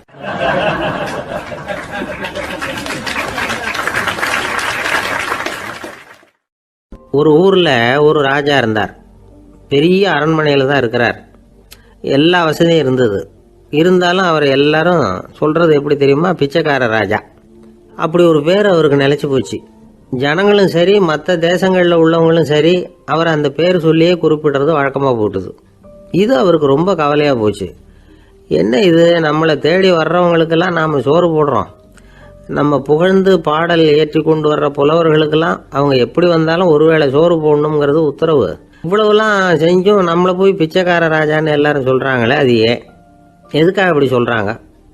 இதுதான் ராஜாவுக்கு குழப்பம். சரி, இதை பற்றி நம்ம அமைச்சர்கள்கிட்ட கேட்கலாமா அப்படின்னு யோசனை பண்ணார். இந்த விஷயத்தை போய் அவங்ககிட்ட எப்படி கேட்கறதுன்னு அவருக்கு தயக்கமாக இருந்தது. கௌரவ குறைச்சலாக தெரிஞ்சுது அவருக்கு. சரி, சாதாரண குடிமக்கள்கிட்ட இதை பற்றி கேட்கலாமா அப்படின்னு யோசனை பண்ணார். கேட்கலாம், ஆனால் அவங்க யாரும் ராஜா முன்னாடி வந்து நின்று தைரியமாக பேசக்கூடிய அளவுக்கு இல்லை. ராஜாவோட குழப்பம் நாளுக்கு நாள் அதிகமாக போச்சு. கடைசியாக அவர் ஒரு முடிவுக்கு வந்தார். அதாவது இதை பற்றி ஒரு பிச்சைக்காரங்கிட்டே கேட்டு பார்த்துட்டா என்ன. இதுதான் அவர் பண்ண முடிவு. உடனே மாறு வேஷம் போட்டுக்கிட்டு நகர்வலம் போனார். ஒரு பிச்சைக்காரனை கண்டுபிடிச்சார். இதை பாருப்பா, நம்ம ராஜாவை எல்லாரும் பிச்சைக்கார ராஜான்னே சொல்கிறாங்களே, அதுக்கு என்ன காரணமாக இருக்கும் அப்படின்னு கேட்டார். அதுக்கு அவன் சொல்கிறான், இதுக்கான பதிலை இன்னும் ஒரு 30 நாளில் சொல்கிறேன் அப்படின்னா. உடனே இவருக்கு சந்தோஷம். உண்மையை அவங்ககிட்ட சொன்னார். நான் வேற யாரும் இல்லை, நான் தான் இந்த நாட்டு ராஜா. இப்போ நீ என் கூடவே வந்துடு, அரண்மனையிலேயே தங்கிக்கோ. 30 நாள் கழித்து எனக்கு பதில் சொல்லிவிட்டு அதுக்கப்புறமா நீ போகலாம் அப்படின்னு சொல்லி அழைச்சிட்டு வந்துட்டார். அரண்மனையில் ஒரு மூலையில் அவன் தங்கறதுக்கு இடம் கொடுத்தார். தினம் 2 வேளையும் இவனுக்கு சோறு போடுங்க அப்படின்னு உத்தரவு போட்டார். ராஜா கொடுத்த இடத்துல போய் உக்காந்துக்கிட்டான் அந்த பிச்சைக்காரன். தினமும் அந்த அரண்மனையில் நடக்கிறதையெல்லாம் கவனிச்சிக்கிட்டு வந்தான். வேளைக்கு சாப்பாடு வரும், சாப்பிட்டுக்கிட்டு இருக்கான். இப்படி 30 நாள் முடிஞ்சுது. ராஜா வந்தார். என்ன, என்னோட கேள்விக்கு பதில் என்னன்னு கண்டுபிடிச்சிட்டியான்னார். கண்டுபிடிச்சிட்டேன்னா. என்ன எல்லாரும் பிச்சைக்கார ராஜான்னு சொல்கிறாங்களே, அது நியாயமாக படுதா உனக்குன்னு கேட்டார். நியாயமாக தான் படுது, சந்தேகம் இல்லாமல் நீங்கள் பிச்சைக்கார ராஜா தான். என்னதான் நீங்கள் வசதியோடவும் படைபலத்தோடவும் இருந்தால் கூட நீங்கள் எங்கள் வர்க்கத்தை சேர்ந்த ஆசாமி தான் அப்படின்னு அடித்து சொல்லிவிட்டான் அந்த ஆள். எதனால் அப்படி சொல்கிறேன்னு கேட்டார் இவர். அரசே, ஒரு உண்மையை கண்டுபிடிச்சி சொல்கிறதா நான் உங்ககிட்ட சொன்னேன். நீங்கள் ராஜ பரம்பரைன்னா உடனே உங்கள் கழுத்தில் கிடக்கிற முத்து மாலையை கழட்டி பரிசாக கொடுத்துருப்பீங்க, பொண்ணையும் மணியையும் கொடுத்துருப்பீங்க. ஆனால் நீங்கள் அப்படி செய்யலை. என்னை ஒரு மூலையில் உட்கார வச்சு 2 வேளை சோறு போட சொன்னீங்க. உங்களை தேடி யார் வந்தாலும், யார் பாராட்டி பேசினாலும் அல்லது பிரச்சனைகளை சொன்னாலும் நீங்கள் செய்கிற ஒரே காரியம் சோறு போடுறது தான். பிச்சைக்காரனுக்கு சோறு மட்டும்தான் உலகம். உங்கள் விஷயத்திலையும் நீங்கள் அப்படி தான் நினைக்கிறதாக தெரியுது. நல்லா கவனிங்க. எந்த ஒரு பிரச்சனைக்கும் சோறு தான் முடிவுன்னு நினைக்கிறீங்க பாருங்கள். நீங்கள் சந்தேகமில்லாத எங்களை சேர்ந்த ஆளு தான் அப்படின்னு விட்டான் அந்த பிச்சைக்காரன். அதுக்கப்புறம் தான் அந்த ராஜா தன்னுடைய தவறுகளை எல்லாம் தேர்த்திக்கிட்டாராம். பசின்னு வர்றவங்களுக்கு சோறு தான் போடணும், அது தப்பு இல்லை. பாராட்ட வர்றவங்களுக்கெல்லாம் சோத்தையே போட்டு அனுப்புனா இப்படி தான் பேர் வரும். எனக்கு தெரிஞ்ச ஒருத்தர் தினமும் யாராவது ஒருத்தரை தன் வீட்டுக்கு அழைச்சிட்டு போவார், சாப்பாடு போட்டு அனுப்புவார். முன்னறிவிப்பு இல்லாமல் திடீர்னு ஒரு விருந்தாளியோட வீட்டில் போய் இவர் நிற்கிறது வழக்கம். அந்த அம்மாவும் இவருக்காக தயார் பண்ணி வச்சிருந்ததை இவர் அழைச்சிட்டு வந்திருக்கிற விருந்தாளிக்கு போட்டுருவாங்க. விருந்தாளி சாப்பிட்டுட்டு போனதுக்கப்புறம் இவர் மனைவி கிட்ட உனக்கு சிரமம் வேணாம் அப்படின்னு சொல்லிவிட்டு பக்கத்தில் உள்ள ஒரு ஹோட்டலுக்கு போய் காசு கொடுத்து சாப்பிட்டுட்டு வந்துடுவார். பல நாள் இப்படி நடக்கும். ஒரு நாள் அவரை தனியாக கூப்பிட்டுக்கிட்டு போய் ஏன் இப்படி பண்ணுறீங்கன்னு கேட்டோம். அதுக்கு அவர் சொல்கிறாரு, எங்கள் வீட்டு சாப்பாட்டிலேருந்து தப்பிக்கிறதுக்கு எனக்கு வேற வழி எதுவும் தெரியல சார், அதனால தான் இப்படி பண்ணிட்டு இருக்கிறேன் அப்படின்னார் ரொம்ப பரிதாபமா.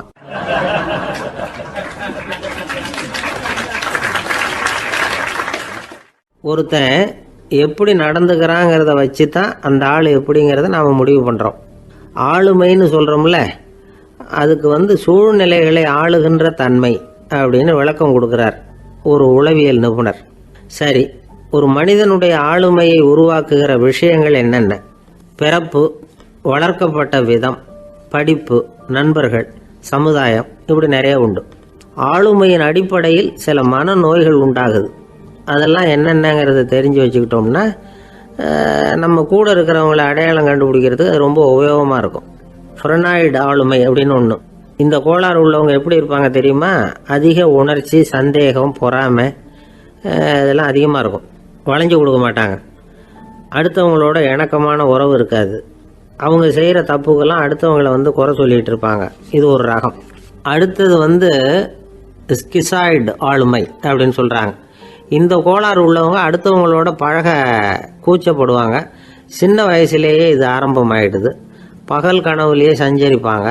அவங்களுடைய விரோதம், கோபம் இதை கூட வெளியில் காட்டிக்க முடியாமல் இருப்பாங்க.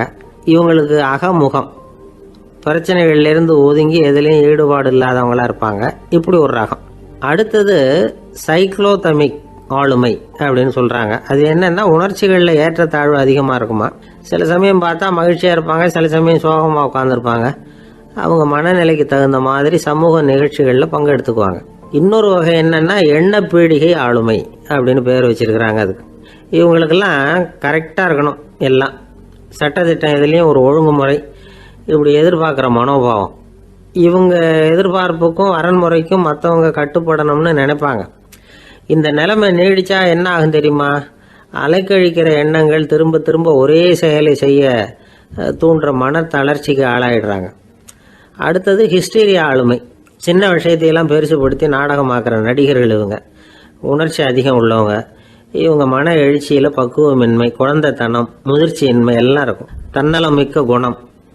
பிறர் தன்னை மட்டுமே கவனிக்கணும்னு நினச்சி செயல்படுறது, இதெல்லாம் இவங்க அடையாளம்.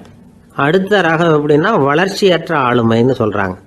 அடுத்தவங்களோட இணங்கி போக முடியாதவங்க, அறிவு, மன எழுச்சி, சமூக உறவு இதில் எல்லாம் போதுமான வளர்ச்சியையும் நிறைவையும் பெற முடியாதவங்க.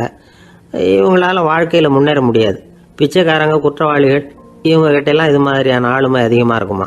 அடுத்தது என்னென்னா சோர்வுடைய ஆளுமை. எதுலேயும் உற்சாகம் இல்லாமல் சோர்ந்து போயிருப்பாங்க. அதுக்கெல்லாம் நமக்கு வலிமை இல்லைப்பா அப்படின்னு சொல்லிட்டு இருப்பாங்க. சின்ன விஷயங்களுக்கெல்லாம் அதிர்ச்சி அடையிறது, வாழ்வின் சுவையை அனுபவிக்க முடியாதவங்க. இன்னொரு ரகம் இது கொதித்தெழும் ஆளுமைங்கிறாங்க.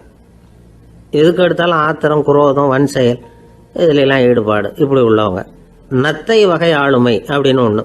அடுத்தவங்க மேலே விரோதம் இருக்கும், அடிக்கணுங்கிற எண்ணம் இருக்கும். ஆனால் அதை அப்படியே வெளியில் காட்டாமல் அதே சமயம் அமைதியான முறையில் வெறுப்பை வெளிக்காட்டுற ரகம். இவங்கெல்லாம் பேசாமல் கம்முன்னு இருந்துக்கிட்டே நினைச்சதை நிறைவேற்றிக்கிடுவாங்க. முன்ஜாக்கிரதை ஆளுமை அப்படின்னு ஒரு ரகமா. பாதுகாப்பின்மை, சந்தேகம், முழுமையின்மை, அறவேக்காட்டுத்தனம் இந்த மனப்போக்கு அதிகமாக இருக்கிறதுனால அகம்பாவம், புடிவாதம், எச்சரிக்கை எல்லாம் அளவுக்கு மீறி இருக்கும். இதுவரைக்கும் நாம் பேசிக்கிட்டு இருந்த ஆளுமை பண்புகள் அளவுக்கு அதிகமாக போயிட்டுதுன்னா ஆளுமை கோளாறுகள் ஏற்படும். அதன் அடிப்படையில் மனவியாதிகள் வருமா. அதனால் இணக்கமான எல்லாரும் விரும்புகிற இயல்பான ஆளுமையை பெறுவதற்கு நாம் முயற்சி செய்யணும் அப்படிங்கிறது மனோதத்துவ நிபுணர்களுடைய ஆலோசனை. ஒருத்தர் ஒரு மனோதத்துவ டாக்டரை தேடிட்டு வந்தாராம். டாக்டர், எனக்கு மனசில் ஏதோ வியாதி, ஆளுமை கோளாறு, அதாவது எனக்கு சீக்கிரமாக செத்து போனால் தேவையில்லைன்னு தோணுது அப்படின்னாராம். உடனே அந்த டாக்டர், சரி அப்படின்னா இங்கே இருங்க, நான் வைத்தியம் பார்க்குறேன் அப்படின்னாராம்.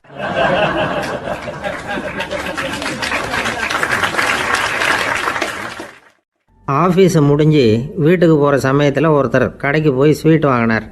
சரி, வீட்டுக்கு பிள்ளைங்களுக்கு தான் வாங்கிட்டு போகிறார் அப்படின்னு மற்றவங்க நினச்சாங்க. அவர் அப்படி செய்யல. அந்த இடத்துலையே பொட்டலத்தை பிரித்தார். திருட மாதிரி அப்படியே சுற்றி ஒரு தரம் பார்த்துக்கிட்டார். யாரும் தெரிஞ்சவங்க இல்லைங்கிறத முடிவு பண்ணிவிட்டு அவசரமாக அதை அப்படியே போட்டு முழுங்கிவிட்டு கையை தொடச்சிக்கிட்டு நல்ல பிள்ளை மாதிரி நடந்து போக ஆரம்பிச்சிட்டார். அவர் யாருன்னா, அவரோட பிரச்சனை எல்லாருக்கும் தெரியாது, சில பேருக்கு தான் தெரியும். அதாவது அவர் உடம்பில் சர்க்கரை இருக்குதுன்னு டாக்டர் சொல்லிவிட்டாராம். அதனால் வீட்டில் சர்க்கரையே இவர் கண்ணில் காட்டுறதில்ல. அதனால் இவர் யார் கண்ணிலையும் படாமல் இப்படிப்பட்ட வேலைகள்லாம் செய்கிறது வழக்கம். யாருக்கும் தெரியாமல் இப்படி ஸ்வீட்டை வாங்கி சாப்பிட்டுட்டு அவர் பாட்டுக்கு போயிடுறது. இப்படிப்பட்டவங்களுக்கெல்லாம் கொஞ்சம் ஆறுதலான தகவல் இன்றைக்கி. அது என்னென்னா, நாம் சாப்பிட்ற சர்க்கரைக்கும் நம்ம உடம்பில் உள்ள சில கோளாறுகளுக்கும் அப்படி என்ன தான் சம்மந்தம் இருக்குது. இதை பற்றி சமீபத்தில் சில ஆராய்ச்சிகள்லாம் நடந்திருக்குது. ஏன்னா சர்க்கரைன்னாவே விஷம் மாதிரி அதை பார்க்குறவங்களும் சில பேர் உண்டு. சின்ன பிள்ளைங்களுக்கு வயத்தில் பூச்சி உண்டாகிறதுலேருந்து பெரியவங்களுக்கு நீரிழிவு வர்ற வரைக்கும் எல்லாத்துக்கும் சர்க்கரை தான் காரணம்னு சொல்லிகிட்டு இருக்கிறோம். ஆனால் அந்த அளவுக்கு பயப்பட வேண்டிய அவசியம் இல்லை அப்படின்னு சொல்கிறாங்க. சர்க்கரை வியாதி, இருதய நோய், பித்த நீர் பை நோய் இதெல்லாம் சில நோய்கள்லாம் நாம் சாப்பிட்ற சர்க்கரைக்கும் தொடர்பு இருக்குன்னு நினைக்கிறோம். ஆனால் அப்படி சம்பந்தம் உண்டுங்கிறதுக்கு போதுமான அளவுக்கு ஆதாரம் இல்லை அப்படிங்கிறாங்க ஆராய்ச்சியாளர்கள். ஒரே ஒரு சம்பந்தம் தான் உறுதியாக இருக்குதான். அதுவும் இந்த பல் சிதைவு அப்படின்னு இருக்கு இல்லையா, அந்த சர்க்கரை சாப்பிட்றதுக்கும் இந்த பல் சிதைவுக்கும் சம்பந்தம் இருக்குது அப்படிங்கிறத மட்டும் உறுதியாக சொல்கிறாங்க. சர்க்கரைன்னா நாம் சாப்பிட்ற ஜீனி மட்டும் இல்லை, பழம், காய்கறி, பால், தேன் இப்படி எல்லாத்துலேயும் அது இருக்குது. கேரட்டு கொடுக்குற சத்தில் 88% சர்க்கரை, ஆப்பிள் கொடுக்குற சக்தியில் 95% சர்க்கரை. இது ஜீனி சர்க்கரை, இது ஆப்பிள் சர்க்கரை அப்படிங்கிற வித்தியாசம்லாம் உடம்புக்கு கிடையாது. ரெண்டுமே உடனடியாக சக்தி கொடுக்குது. ஒரு ஸ்பூன் சர்க்கரையில் 16 கலோரி தான் சத்து இருக்குது. அதிகமாக சர்க்கரை சாப்பிட்டா நீரிழிவு வந்துருங்கிறது தப்பான ஒரு அபிப்பிராயம். டயபெட்டிஸுங்கிறது ஒரு மெட்டபாலிக் டிசார்டர், அவ்வளவுதான். அதாவது நாம் சாப்பிட்ற சர்க்கரையை நம்ம உடம்பு திறமையாக உபயோகப்படுத்திக்க முடியல அப்படின்னு அர்த்தம். அதனால தான் அதிகமாக இனிப்பு வேணாம்னு சொல்கிறோம். ஏற்கனவே உடம்பால் முடியாத ஒன்றை மறுபடியும் அது தலையில் சுமத்தி அதிகமாக வேலை வாங்க வேணாமே அப்படிங்கிறதுக்காக தான். ஆகாரத்தில் அதிகமாக சர்க்கரை இருந்தால் அதனால் உடனே சர்க்கரை வியாதி வந்துடும்ங்கிறதுக்கு விஞ்ஞான ரீதியாக போதுமான ஆதாரம் இல்லை. அதனால் எப்போவாவது அதிகமாக ஸ்வீட்டு சாப்பிட்டுட்டா ஐயோ அதிகமாக சாப்பிட்டோமோ என்ன பண்ண போகுது தெரியலையே அப்படின்னு நினச்சி மனசை போட்டு குழப்பிக்க வேண்டியதில்லை. பொதுவாக எதுவுமே அதிகமாக வேண்டாம், எல்லாம் சீராக இருந்தால் போதும். நீரிழிவுங்கிறது புதுசாக வந்துட்ட ஒரு நோய் இல்லை, ரொம்ப காலமாகவே இருக்கிற ஒன்று தான். நம்ம முன்னோர்கள் இதை மதுமேகம் அப்படின்னு சொல்லுவாங்க. அதை கட்டுப்படுத்துறதுக்கு அவங்களே சில வழிமுறையை சொல்லி வச்சுருக்கிறாங்க. அது என்னென்னா வேறு ஒன்றும் இல்லை, இந்த பாவக்காய், முள்ளங்கி, அருகம்புல், அவ்வளவுதான். வெள்ளை முள்ளங்கி இருக்குல்ல, அதை வாரத்துக்கு 3 நாள் சாப்பிட்டுக்கிட்டு வாங்க. நூலுக்கோல் ரொம்ப நல்லது. இல்லைன்னா முள்ளங்கி சாறு 1 ounce சாப்பிட்டுட்டு வரலாம். ரத்தத்தில் சேர்கிற சர்க்கரை அளவு இதெல்லாம் கட்டுப்படுத்துது. சிறுநீரில் காணப்படுகிற சர்க்கரை அளவையும் சமநிலைப்படுத்துது. தினமும் ஆகாரத்தில் கோதுமை, கேழ்வரகு, வெந்தயம், கருவேப்பிலை, சோயாபீன்ஸ் எது கிடைக்குதோ சேர்த்துக்கலாம். இப்படிலாம் செஞ்சுக்கிட்டு வந்தால் அப்புறம் வீட்டுக்கு தெரியாமல் கடையில் போய் நின்றுக்கிட்டு ஸ்வீட் வாங்கி திருட்டுத்தனமாக சாப்பிட வேண்டிய அவசியமே உங்களுக்கு வராது. 2 ஆசாமிகள் கடற்கரையில் உட்காந்து சாவகாசமாக பேசிக்கிட்டு இருந்தாங்களாம். ஒருத்தர் சொன்னார், இன்னொருத்தருக்கு தெரியாமல் ஸ்வீட்டு சாப்பிட்றதே எப்பவும் இடைஞ்சல் தான் சார். நேற்றுக்கு பாருங்கள் அப்படி தான் சாப்பிட்டுக்கிட்டு இருந்தேன், வீட்டுக்காரி கண்ணில் போட்டுவிட்டுது, அதுக்கப்புறம் ஒரே ரகலையாக போச்சு அப்படின்னாரா. எனக்கு கூட அப்படி தான் சார் ஆகிட்டுது, ஒரே ரகலை அப்படின்னாரா இன்னொருத்தர்.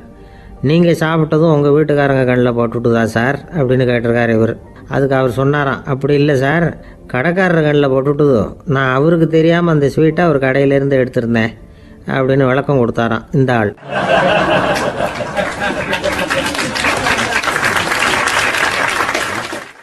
ஒருத்தர் முகத்தை தொங்க போட்டுக்கிட்டு ஒரு மாதிரியாக வந்தார்.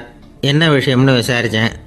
என்னுடைய நண்பன் ஒருத்தங்கிட்ட கருத்து வேறுபாடு, இனிமேல் நமக்குள்ளே எந்த சம்மந்தமும் வேணாம்னு நட்பை முறிச்சிட்டு வந்துட்டேன்னா. நண்பர்கள்னு இருந்தால் கருத்து வேறுபாடு வரத்தான் செய்யும்னு. கருத்து வேறுபாடு வராமல் இருக்கிறதுக்கு ஏதாவது வழி உண்டா அப்படின்னு கேட்டாங்க. அதை பற்றி நிபுணர்கள் சில யோசனைகளை சொல்லியிருக்கிறாங்கன்னு. முதல் விஷயம் என்னென்னா, உங்கள் நண்பனுக்கு ஒரு செய்தி சொல்லணும்னா அதை நீங்களே நேரடியாக சொல்லுங்கள், அல்லது உங்கள் கைப்பட கடிதம் எழுதுங்க. அதாவது நேரடி தொடர்பு முக்கியம். அதை விட்டுட்டு இன்னொருத்தர் மூலமாக நண்பர்களுக்கு செய்தி அனுப்புனா நீங்கள் சொல்கிற செய்தி அப்படியே போய் சேராது, அது சேதமாயிடும். கூட்டி குறைச்சி சொல்லிவிடுவாங்க, அது குழப்பத்தில் கொண்டாந்து விட்டுரும். இது ஒரு யோசனை. 2வது யோசனை என்னென்னா, நீங்கள் ஒரு நல்ல காரியத்தை செய்யும் பொழுது உங்கள் நண்பரையும் சேர்த்துக்குங்க, அவருக்கும் அதில் ஒரு ஈடுபாட்டை உருவாக்குங்க. 3வது யோசனை, நம்ம பக்கத்தில் இருக்கிற நண்பர் மகிழ்ச்சி அடைகிற மாதிரி ஏதாவது செய்யணும். சின்ன சின்ன செயல்களாக இருந்தாலும் பரவாயில்ல, அவர் நமக்கு எதுவும் செய்யலையே, நாம் எதுக்கு செய்யணும் அப்படின்னு நினச்சிக்கிட்டு இருக்கக்கூடாது. 4வது யோசனை என்னென்னா, உங்களுக்கு ஒரு பிரச்சனையா அல்லது உங்கள் நண்பருக்கு ஒரு பிரச்சனையா, எதுவாக இருந்தாலும் 2 பேரும் சேர்ந்து உட்காந்து ஆலோசனை பண்ணுங்கள். நம்ம யோசனையும் கேட்கப்படுதே அப்படிங்கிற நினைப்பே அவருக்கு ஒரு மன நிறைவை உண்டாக்குமா.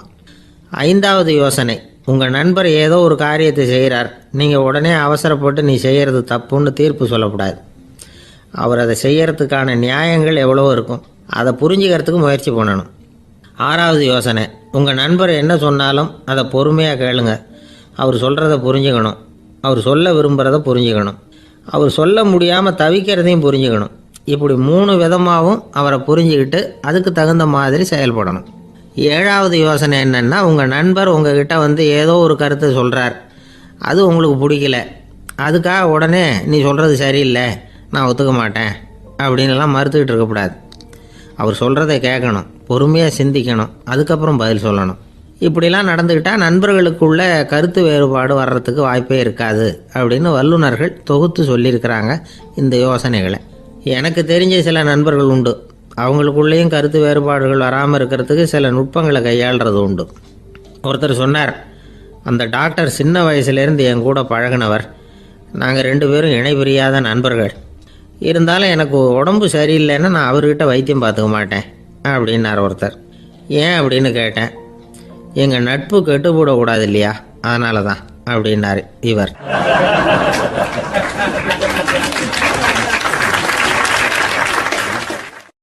ஒரு மனுஷனுக்கு 3 விதத்தில் கர்வம் உண்டாகிறதுக்கு வாய்ப்பு உண்டு. பணம், பதவி, புகழ்.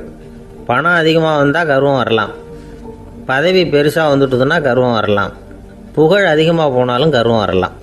இந்த 3 வகையான கர்வத்துக்கும் இடம் கொடுக்காம இருக்கிறாங்க பாருங்க, அவங்க தான் சிறந்த மனிதர்கள். ஒரு பெரிய பொறுப்பில் இருக்கிறவங்களுக்கு கர்வம் வந்துடக்கூடாது. அப்படி வந்துட்டுதுன்னா அது எல்லாருக்கும் இடைஞ்சல். ஒரு ராஜா இருந்தார். அவர் ஒரு நாள் தன்னுடைய தலைநகரத்தை சுற்றி வந்துக்கிட்டு இருந்தார். ஒரு இடத்துல ஒரு அழகான நிலத்தை பார்த்தார். ஆஹா, இந்த இடத்துல நமக்குன்னு ஒரு மாளிகையை கட்டினா எவ்வளோ நல்லா இருக்கும் அப்படின்னு நினச்சார். ராஜா நினச்சா அது முடியாத காரியமா? சரி, இந்த நிலம் யாருக்கு சொந்தம்னு விசாரிங்க அப்படின்னார் பக்கத்தில் இருந்தவங்கக்கிட்ட. அவங்கெல்லாம் ஓடி போய் விசாரித்தாங்க. அந்த இடம் ஒரு வயசான கிழவிக்கு சொந்தம், வயசான அம்மாவுக்கு சொந்தமாக. அந்த அம்மா தான் அதில் ஒரு குடிசையை போட்டு குடியிருந்துகிட்டு இருக்கிறாங்க. சரி, அந்த நிலத்துக்கு ஒரு விலையை நிர்ணயம் பண்ணி அதை அந்த வயசான அம்மா கிட்ட கொடுத்துருங்கோ அப்படின்னு உத்தரவு போட்டார் ராஜா. ஆனால் அந்த அம்மா இது எங்கள் பூர்வீக இடம், இதை விற்க மாட்டேன் அப்படின்னு சொல்லிவிட்டுது. சரி, 2 பங்கு விலை கொடுக்குறோம்னு சொல்லி பாருங்க அப்படின்னாங்க. அப்படியே சொன்னாங்க அரண்மனை ஆட்கள். அதுக்கும் சம்மதிக்கலை அந்த அம்மா. இதை கேள்விப்பட்டதும் ராஜாவுக்கு கோபம் வந்துட்டுது. தன்னுடைய ஆளுங்களை கூப்பிட்டார். போய் அந்த குடிசையை பிரித்து எறிங்க, காசெல்லாம் ஒன்றும் கொடுக்காதீங்க அப்படின்னு கத்தினார். அவ்வளோதான். அடுத்த நிமிஷம் அரண்மனை ஆசாமிகள் போனாங்க, குடிசையை பிரித்து எரிஞ்சாங்க. அந்த வயசான அம்மா இருக்குது, அதுவும் அந்த இடத்த விட்டு துரத்தி விட்டாங்க. அந்த இடத்துல ஒரு அரச மாளிகையை கட்டி முடிச்சிட்டாங்க. அந்த வயசான அம்மா பாவம், ராஜாவே இப்படி பண்ணால் யார்கிட்ட போய் முறையிட முடியும்? ஒரு ஞானி இருந்தார், அவர்கிட்ட போய் சொன்னாங்க. அவர் இவங்க சொன்னதை கேட்டு மனசில் வச்சுக்கிட்டார். ஒரு நாள் அந்த ராஜாவே இந்த ஞானியை கூப்பிட்டார். புதுசாக ஒரு மாளிகை கட்டியிருக்கிறேன், வந்து பாருங்கன்னு. சரின்னு சொல்லி இந்த பெரியவர் ஒரு நாள் அந்த மாளிகைக்கு போனார். சும்மா போகல, ஒரு கழுதையையும் ஓட்டிகிட்டு போனார். கொஞ்சம் சாக்குகள், வெத்து சாக்கு, அதையும் எடுத்து கழுதை முதுகில் போட்டு கழுதையை ஓட்டிகிட்டு போகிறார். ராஜா பார்த்தார். அவருக்கு இது ஆச்சரியமாக இருந்தது. என்ன இது, மாளிகைக்கு வந்துட்டு போங்கன்னு கூப்பிட்டா கழுதை சாக்கு இதெல்லாம் கொண்டு வராரு, ஒன்றும் புரியலையேன்னு நினச்சார். எதுக்காக இதெல்லாம்னு கேட்டார். அரசருடைய தோட்டத்திலேருந்து கொஞ்சம் மண் எடுத்துகிட்டு போகிறதுக்கு ஆசைப்பட்றேன், அதுக்கு நீங்கள் அனுமதி கொடுக்கணும் அப்படின்னாரு இவர். இது என்ன வேடிக்கையான கோரிக்கையாக இருக்குது அப்படின்னு நினச்சார் ராஜா. இருந்தாலும் மண் தானே கேட்குறாரு, எடுத்துகிட்டு போகட்டுமே அப்படின்னு நினச்சார். சரின்னு அனுமதி கொடுத்தார். அந்த பெரியவர் தோட்டத்துக்கு போனார், மண்ணை வெட்டினார், சாக்கில் போட்டு நிரப்புனார். ராஜாவை கொஞ்சம் கிட்ட வாங்கன்னு கூப்பிட்டார். இந்த மண் மூட்டையை தூக்கி கழுதையோட முதுகில் வைக்கணும், கொஞ்சம் உதவி பண்ணுங்கன்னார். ஓ, பண்ணுறேனே அப்படின்னு சொல்லி ராஜா கிட்ட போனார். மூட்டையை தூக்கி பார்க்குறாரு, முடியல, திணறி போயிட்டார். இப்போ அந்த ஞானி பேசினாராம். அரசே, இந்த ஒரு சாக்கு மண்ணையே உங்களால் தூக்க முடியல, அந்த கிழவிகிட்ட இருந்து அந்த அக்கிரமமாக அபகரித்த இந்த தோட்டம் பூராவையும் சுமக்கணும்னு ஆசைப்படுறீங்களே, அது உங்களால் முடியுமா அப்படின்னு கேட்டாராம். ராஜா யோசனை பண்ண ஆரம்பித்தார். தன்னுடைய செயலுக்காக வருத்தப்பட்டாராம். அந்த வயசான அம்மாவை உடனடியாக வரவழைச்சார். தாயே, தப்பு பண்ணிட்டேன், என்னை மன்னிச்சுக்குங்க, இன்னையிலேருந்து இந்த மாளிகையும் தோட்டமும் உங்களுக்கு தான் சொந்தம் அப்படின்னு சொல்லிவிட்டாராம். போகிறப்ப இந்த உலகத்திலேருந்து எண்ணத்தை எடுத்துகிட்டு போக போகிறோம், அதனால் ரொம்பவும் அலட்டிக்க வேண்டியதில்லை, கர்வப்பட வேண்டியதில்லை அப்படிங்கிறது ஒரு பெரிய உபதேசம். ஒரு பெரிய மனுஷன் சாக கிடந்தார், ரொம்பவும் அழுதார். ஏன் அழறீங்க அப்படின்னு கேட்டாங்க சுற்றி இருந்தவங்க. நான் சாகிறதுக்காக கவலைப்படலை, நான் நம்ம ஜனங்களுக்காக எவ்வளவோ காரியம்லாம் செஞ்சுக்கிட்டு வந்தேன். நான் செஞ்சுக்கிட்டு வந்த சேவையை இனிமேல் யார் செய்ய போகிறாங்க, அது யாரால் முடியும், அதை நினச்சி தான் அழறேன் அப்படின்னாராம். ஒருத்தர் முன்னாடி வந்தார். அதுக்காக நீங்கள் கவலைப்படாதீங்க, உங்கள் சேவையை தொடர்ந்து செய்கிறதுக்கு என்ன மாதிரி இளைஞர் பட்டாலும் தயாராக இருக்குது, இருந்தாலும் எங்கள் கவலை என்னென்னா அப்படின்னு இழுத்தார். என்ன சொல்லுங்கன்னு கேட்டார் அவர். நீங்கள் இதுவரைக்கும் என்ன சேவை செஞ்சுக்கிட்டு வந்தீங்க, அதுதான் எங்களுக்கு இன்னமும் புரியாத புதிராக இருக்குது அப்படின்னாராம் அவர்.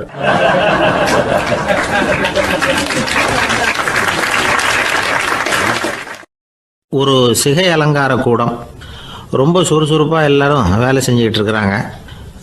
முடிவெட்டிக்க வந்திருக்கிறவங்க நிறைய பேர், எல்லாரும் வரிசையாக உட்காந்துருக்குறாங்க. அந்த சமயத்தில் திடீர்னு கதவை திறந்துக்கிட்டு ஒருத்தர் உள்ளே வர்றார். அவர் ஒரு பெரிய மனிதர், அவரும் முடிவெட்டிக்கிறதுக்காக தான் உள்ளே வந்திருக்கிறார். அவரை பார்த்த உடனே அங்கே வரிசையில் உட்காந்துருந்தவங்க எல்லாரும் எழுந்திரிச்சு அவர்கிட்ட வந்துட்டாங்க. அவரை சுற்றி நின்றுக்கிட்டாங்க. எப்படி இருக்கிறீங்க, நல்லா இருக்கீங்களா அப்படின்னு விசாரிக்க ஆரம்பிச்சிட்டாங்க. எல்லாம் முடிஞ்சதும் வந்தவர் கேட்டார், வரிசையில் கடைசியாக இருக்கிறவர் யார் அப்படின்னு கேட்டார். ஏன்னு கேட்டாங்க. நான் அதுக்கு அடுத்தபடியாக உட்காரணும், அதுக்காக தான் கேட்குறேன் அப்படின்னார். உடனே அங்கே இருந்தவங்கெல்லாம் என்ன சொன்னாங்க தெரியுமா? நீங்கள் வரிசையில் காத்திருக்கக்கூடாது, நீங்கள் அரசாங்கத்தின் தலைவர், உங்களுக்கு நேரம் முக்கியம், அதனால் நீங்கள் முன்னாடி போங்க அப்படின்னு சொன்னாங்க.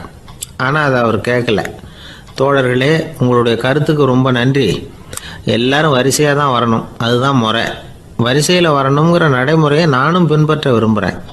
நாம் எல்லாரும் சமமானவர்கள் அப்படின்னார். இப்படி சொல்லிவிட்டு வரிசையில் கடைசியாக இருந்த ஒரு நாற்காலியில் போய் உட்காந்துக்கிட்டார். தன் சட்டை பையில் இருந்த ஒரு செய்தித்தாளை எடுத்தார், படிக்க ஆரம்பிச்சிட்டார். ஆனால் அங்கே இருந்தவங்களால இதை பார்த்துக்கிட்டு சும்மா இருக்க முடியல. ஒருத்தர் எழுந்திரிச்சு வந்தார். ஐயா, இப்போ என்னுடைய முறை வந்திருக்குது, நான் தான் போக வேண்டிய முறை.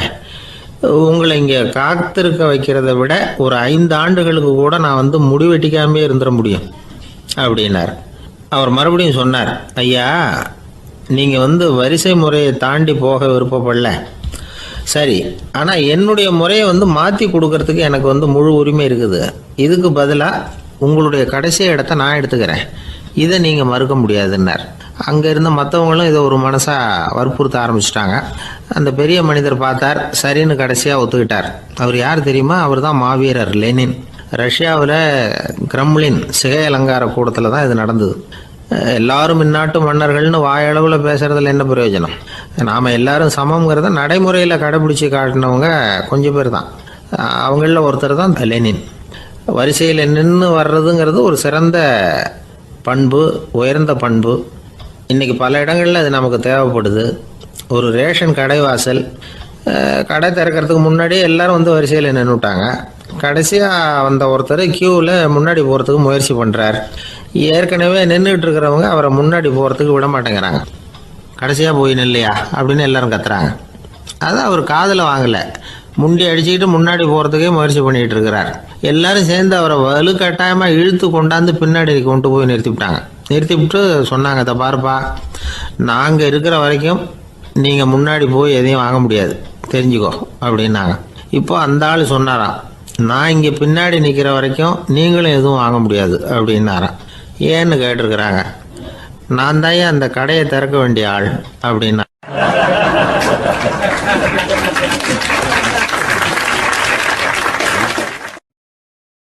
ஒரு நண்பர் அவசரமாக என்கிட்ட ஓடி வந்தார். அப்புறம் சொன்னார், என்னால் நம்பவே முடியல சார், என் பையனா இப்படி அப்படின்னு சொல்லி ஆச்சரியப்பட்டார். உங்கள் பையன் அப்படி என்ன தான் செஞ்சுட்டான் அப்படின்னு கேட்டேன். என்னால் முடியாத ஒரு காரியத்தை அவன் செஞ்சுட்டான் சார் அப்படின்னார். அது என்னன்னு தான் சொல்லுங்களேன். என்ன 5வது வகுப்பில் அவன் ஒரே தடவையில் தேறிட்டான் சார், அதாவது ஒரே அட்டம்ப்டில் பாஸ் ஆகிருக்கான் அப்படின்னார் மூச்சு வாங்க.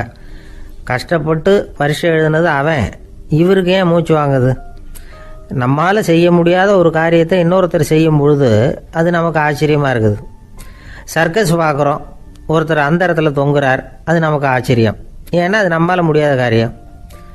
நம்மால் முடியாத ஒன்றை அடுத்தவர் எளிதாக செய்யும் பொழுது நாம் மருள்வது இயற்கை. இதை தான் தொல்காப்பியம் மருட்கை அப்படின்னு சொல்லுது.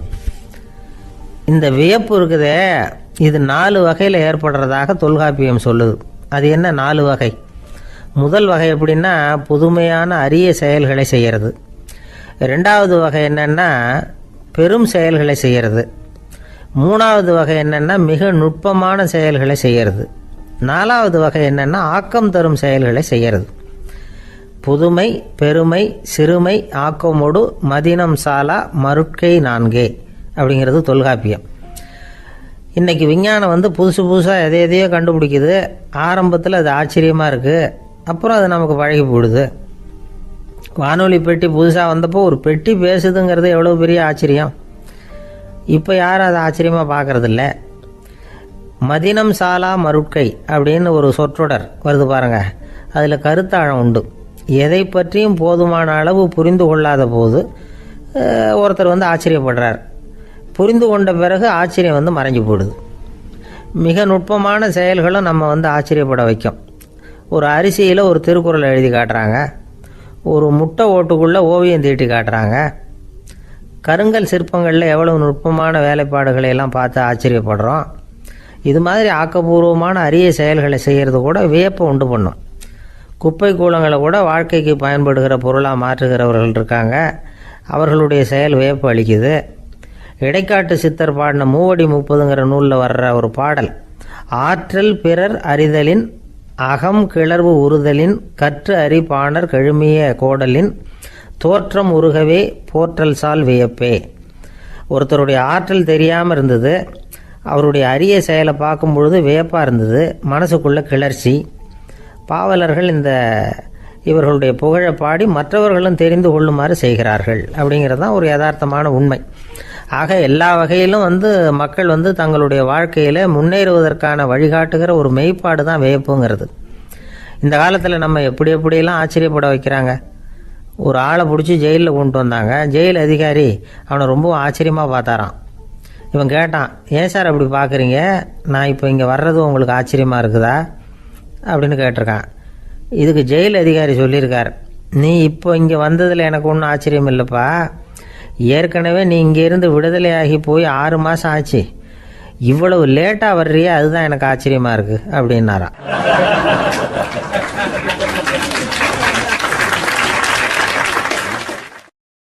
ஒருத்தர் ஒரு தவறு செஞ்சு விடுறாருன்னு வச்சுக்கங்க, உடனே நீ செஞ்சது தவறு அப்படின்னு சொல்கிறது ஒரு வகை. அதுக்கு பதிலாக எது சரின்னு அவர் புரிந்து கொள்ள உதவி செய்கிறது இன்னொரு வகை. இந்த 2வது வகை இருக்குது பாருங்கள், நிர்வாக இயலில் இது ரொம்ப முக்கியம்.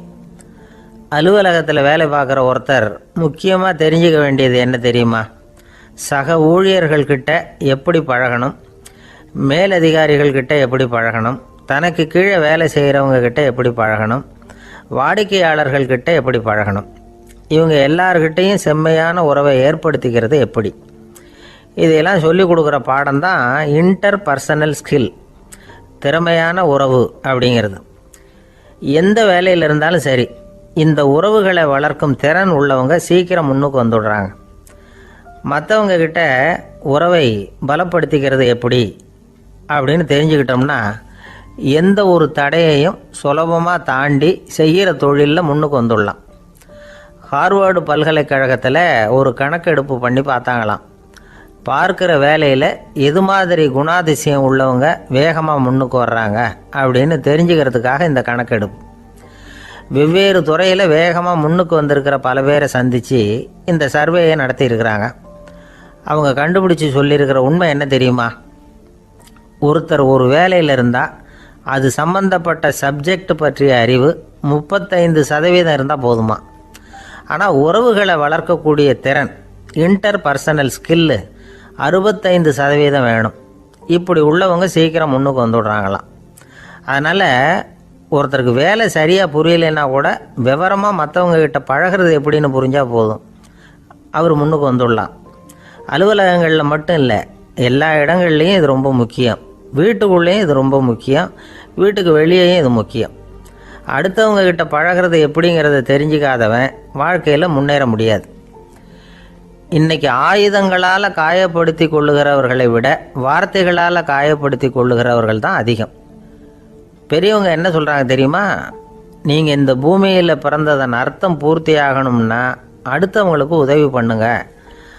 அடுத்தவங்களுக்கு உதவி செய்ய முடியாவிட்டால் கூட பரவாயில்லை, ஆனால் யாரையும் புண்படுத்தி விடாதீங்க அப்படின்னு சொல்கிறாங்க. எனக்கு தெரிஞ்ச ஒருத்தர் ஒரு அலுவலகத்தில் வேலை பார்க்குறார். அவர் சொல்லுவார், எனக்கு இந்த இன்டர் பர்சனல் ஸ்கில் ரொம்ப அதிகம் சார், சக ஊழியர்கள்கிட்ட ரொம்ப சுமூகமாக நடந்துக்குவேன். என் கூட வேலை பார்க்குற ஒருத்தருக்கு ஏதாவது ஒரு கஷ்டம்னா அந்த சமயத்தில் அவர் செய்ய வேண்டிய வேலையை நான் செஞ்சிருவேன் சார் அப்படிம்பார். நான் அவர்கிட்ட சமீபத்தில் அப்படி ஏதாவது செஞ்சுருக்கீங்களா அப்படின்னு கேட்டேன். செஞ்சுருக்கேன் சார். போன வாரம் புதன்கிழமை ஆஃபீஸில் என் பக்கத்து சீட்டுக்காரருக்கு வயிற்று வலி, உடனே நான் மெடிக்கல் லீவ் போட்டுவிட்டு எங்கள் வீட்டுக்கு போயிட்டேன் சார் அப்படின்னார்.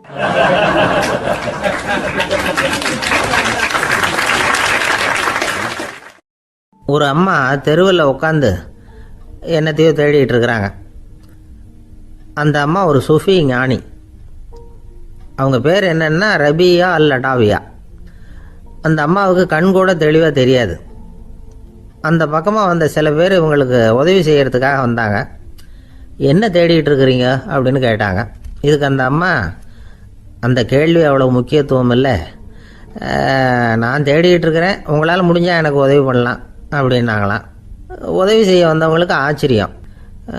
எதை தேடுறோங்கிறது தெரியாமல் இப்படி ஏன் நேரத்தை செலவழிக்கிறீங்க, நாங்கள் எப்படி உங்களுக்கு உதவ முடியும், எங்களுக்கு ஒன்றும் புரியலையே அப்படின்ட்டுருக்காங்க. சரி, உங்களை திருப்தி பண்ணுறதுக்காக சொல்கிறேன். ஒரு குண்டூசி தொலைஞ்சி போச்சு, அதை தேடுறேன் அப்படின்னாங்களாம் அந்த அம்மா. அதுக்கப்புறம் இவங்களும் சேர்ந்து தேட ஆரம்பிச்சிட்டாங்க. கொஞ்ச நேரம் ஆச்சு, ஒன்றும் கிடைக்கல. உதவி செய்ய வந்தவங்களும் அழுத்து போட்டாங்க. அப்புறம் கேட்டாங்க, இதை பாருங்கம்மா, இது ரொம்பவும் பெரிய தெரு, அகலமான தெரு. அதனால் குறிப்பாக நீங்கள் எந்த இடத்துல அந்த குண்டூசியை தொலைச்சிங்க அதை சொல்ல முடியுமான்னாங்களாம். இதுக்கு அந்த அம்மா, நீங்கள் மறுபடியும் அர்த்தமில்லாத கேள்வியை கேட்குறீங்க, உங்கள் கேள்விக்கும் நான் தேடுறதுக்கும் என்ன சம்மந்தம்னாங்களாம். இதை கேட்டதும் அவங்க ஒரு மாதிரி ஆயிட்டாங்க. என்னம்மா நீங்கள் பைத்தியம் மாதிரி பேசுகிறீங்க அப்படின்னாங்களாம். சரி, உங்களை மறுபடியும் திருப்திப்படுத்துறதுக்காக சொல்கிறேன். அதை நான் எங்கள் வீட்டில் தொலைச்சுட்டேன் அப்படின்னாங்களாம். அப்புறம் எதுக்காக இங்கே வந்து தேடிட்டு இருக்கிறீங்க அப்படின்னு கேட்டிருக்காங்க. ஏன்னா இங்கே தான் வெளிச்சம் அதிகமாக இருக்குது, அங்கே வீட்டுக்குள்ளே இருட்டாக இருக்குது, அதனால் இங்கே வந்து தேடுறேன். வெளிச்சம் உள்ள இடத்துல தானே தேட முடியும் அப்படின்னாங்களாம் அந்த ஞானி. இந்த கதைக்கு என்ன அர்த்தங்கிறத பெரியவங்க சொல்கிறாங்க. அதாவது இந்த தேடுதல்ங்கிறது ஒரு வியாதி. அது நம்ம சதா அலைய வைக்கும், பைத்தியமாக மாற்றுறதுக்கு முயற்சி பண்ணோம். ஒரு காலம் அது நிறைவு அடையவே அடையாது. வாழ்வுங்கிறது ஒரு புரிந்து கொள்ள முடியாத சதா இயங்கி கொண்டிருக்கிற ஒரு செயல். அதுக்கு ஆரம்பமும் இல்லை, முடிவும் கிடையாது. எதையோ தேடணும் அப்படிங்கிற உந்துதல் நமக்குள்ளே இருக்கும். ஆனால் குறிப்பாக எதை தேடிட்டு இருக்கிறோம் அப்படிங்கிறது புரியாது. அப்படி ஏதாவது ஒன்றை தேடி அடைஞ்சிடுறோம்னு வச்சுக்கோங்க, உடனே ஒரு அதிருப்தி வந்துடும். அதனால் வாழ்க்கைங்கிறது சலிப்பு நிறைந்தது அப்படிங்கிற எண்ணத்தை உண்டாக்கிக்கிறோம். ஒன்று அடைஞ்சதுக்கு அப்புறம் இன்னொன்று தேட ஆரம்பிச்சிருவோம். ஆக இந்த தேடல்ங்கிறது நாம் ஒன்று அடைஞ்சாலும் அடையாவிட்டாலும் தொடர்ந்து நடந்துக்கிட்டு தான் இருக்கும். இதுக்கு முடிவே கிடையாது. இந்த உண்மையை நாம் நல்லா புரிஞ்சுக்கணும் அப்படிங்கிறது பெரியவங்களுடைய கருத்து. ஏழையும் தேடுறான், பணக்காரனும் தேடுறான், நோயாளியும் தேடுறான், நோய் இல்லாதவனும் தேடுறான், அதிகாரம் உள்ளவனும் தேடுறான், அதிகாரம் இல்லாதவனும் தேடுறான், முட்டாளும் தேடுறான், அறிவாளியும் தேடுறான். ஆனால் யாரும் இதை தான் தேடி சாதிக்க போகிறோம், இதுதான் முடிவு அப்படின்னு திட்டவட்டமாக சொன்னதில்லை. ஒன்று அடைஞ்சதும் இன்னொன்று தேட ஆரம்பிச்சிடுறாங்க, அவ்வளோதான்.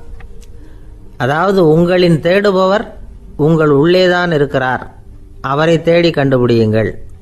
இதுதான் ஞானிகள் நமக்கு சொல்லுகிற ஒரு ஆலோசனை. நம்மால் ஒருத்தன் ஜெயிலில் இருந்தான். இன்னொரு கைதி அவனை பார்த்து கேட்டான், ஏன்பா உன்னை பார்க்குறதுக்கு வெளியிலேருந்து யாருமே இங்கே வர்றது இல்லையே, உனக்கு சொந்தக்காரங்களே கிடையாதா அப்படின்னு கேட்டானா.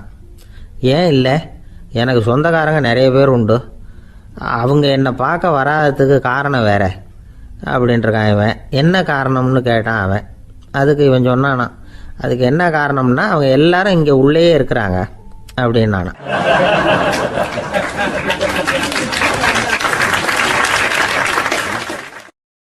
ஒரு சீன தேசத்து அரசர் இருந்தார். அவருக்கு வயசாயிட்டுது. அவருக்கு அடுத்தபடியாக அவருடைய புள்ள பட்டத்துக்கு வரணும், ஆட்சி பொறுப்பை ஏற்றுக்கணும். ஒரு நல்ல தலைவனுக்கு இருக்க வேண்டிய பண்புகள்லாம் தன்னுடைய மகனுக்கு இருக்கணும்னு விரும்பினார் அந்த அரசர். அதனால் இளவரசனை பக்கத்தில் இருந்த ஒரு குரு கிட்ட அனுப்புனார். இளவரசன் அவர்கிட்ட போய் சேர்ந்தான். அந்த குரு என்ன பண்ணார் தெரியுமா, இவனை பார்த்து சொன்னார், இதை பாருப்பா, நீ என்ன பண்ணுற, இப்போவே பக்கத்தில் இருக்கிற காட்டுக்கு போ, நடு காட்டில் போய் ஒரு இடத்துல உட்காந்துக்கோ, அங்கே என்னென்ன சத்தம்லாம் உன் காதில் விழுதுன்னு கவனித்து கேளு, உன் காதில் விழுந்த ஓசைகள் என்னென்னங்கிறத என்கிட்ட வந்து சொல்லு, அதுதான் எனக்கு தெரியணும், உனக்கு வேலையும் அதுதான் அப்படின்னு சொல்லி அனுப்பி வச்சுட்டார். இளவரசன் காட்டுக்கு போனான். குரு சொன்னபடியே ஒரு இடத்துல உட்காந்து கவனித்து கேட்டான். அதுக்கப்புறம் குருக்கிட்ட திரும்பி வந்தான். என்னென்ன சத்தம்லாம் கேட்ட அப்படின்னு கேட்டார் குரு. குருவே, காட்டில் நான் பறவைகள் சத்தம்லாம் கேட்டேன், மிருகங்களின் ஓசையையும் கேட்டேன், இதை தவிர இடி மின்னல் மழை இதுகளோட சத்தத்தையும் கேட்டேன் அப்படின்னா. குரு யோசனை பண்ணார், நீ இன்னமும் சரியாக கேட்கல, அதனால் மறுபடியும் காட்டுக்கு போ, கொஞ்ச நாள் தங்கியிருந்து கேட்டுட்டு வா அப்படின்னார். இளவரசனுக்கு ஒன்றும் புரியல. இருந்தாலும் குருவின் கட்டளையாச்சே, மறுக்க முடியுமா? உடனே அவன் மறுபடியும் காட்டுக்கு போனான். ஒரு இடத்துல உட்காந்தான். கொஞ்ச நேரம் உன்னிப்பாக கவனித்து கேட்டான். சில நாள் கழித்து குருக்கிட்ட திரும்பி வந்தான். குருவே, இந்த தடவை சில துல்லியமான சத்தங்களை எல்லாம் கேட்டான். தேனீ பறக்கிற சத்தம், நீரோடையின் மெல்லிய ஓசை, இதெல்லாம் கேட்டேன்னா. குரு சிரித்தார். நீ மறுபடியும் காட்டுக்கு போ, இன்னும் சில நாள் அங்கே இரு, முழுமையாக கவனமாக கேட்டுட்டு வா அப்படின்னு சொல்லி அனுப்பி வச்சுட்டார். இளவரசனுக்கு குழப்பம் அதிகமாகிட்டுது. ஒன்றுமே புரியல. மறுபடியும் காட்டுக்கு போனான். மௌனமாக ஒரு இடத்துல உட்காந்துட்டான். அப்படியே தியானத்தில் ஆழ்ந்துட்டான். சில நாளில் அவனுக்கு இதுவரை கேட்காத ஓசைகள்லாம் கேட்க ஆரம்பிச்சிட்டுது.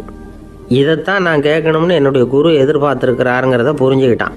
உடனே குரு கிட்ட ஓடனான். குருவே, இந்த தடவை காதுகளுக்கு கேட்க முடியாத சில ஓசைகளை கூட என்னால் உணர முடிஞ்சுது.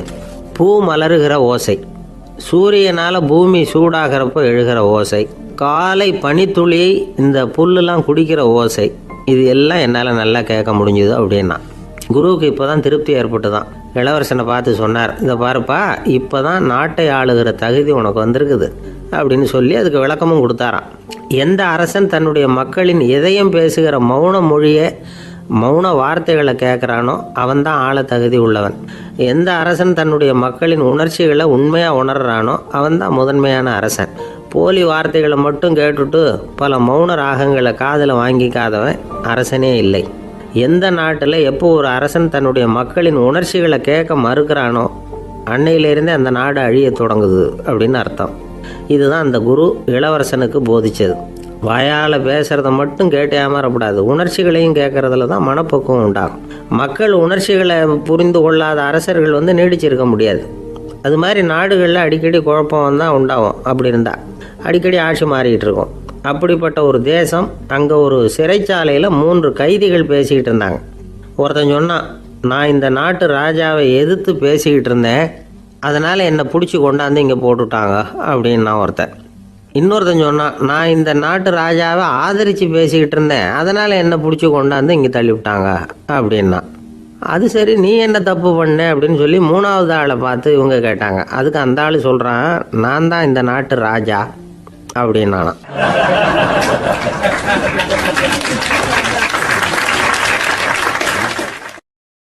ஒரு ஆசாமி வேகமாக ஓடிக்கிட்டு இருந்தான்.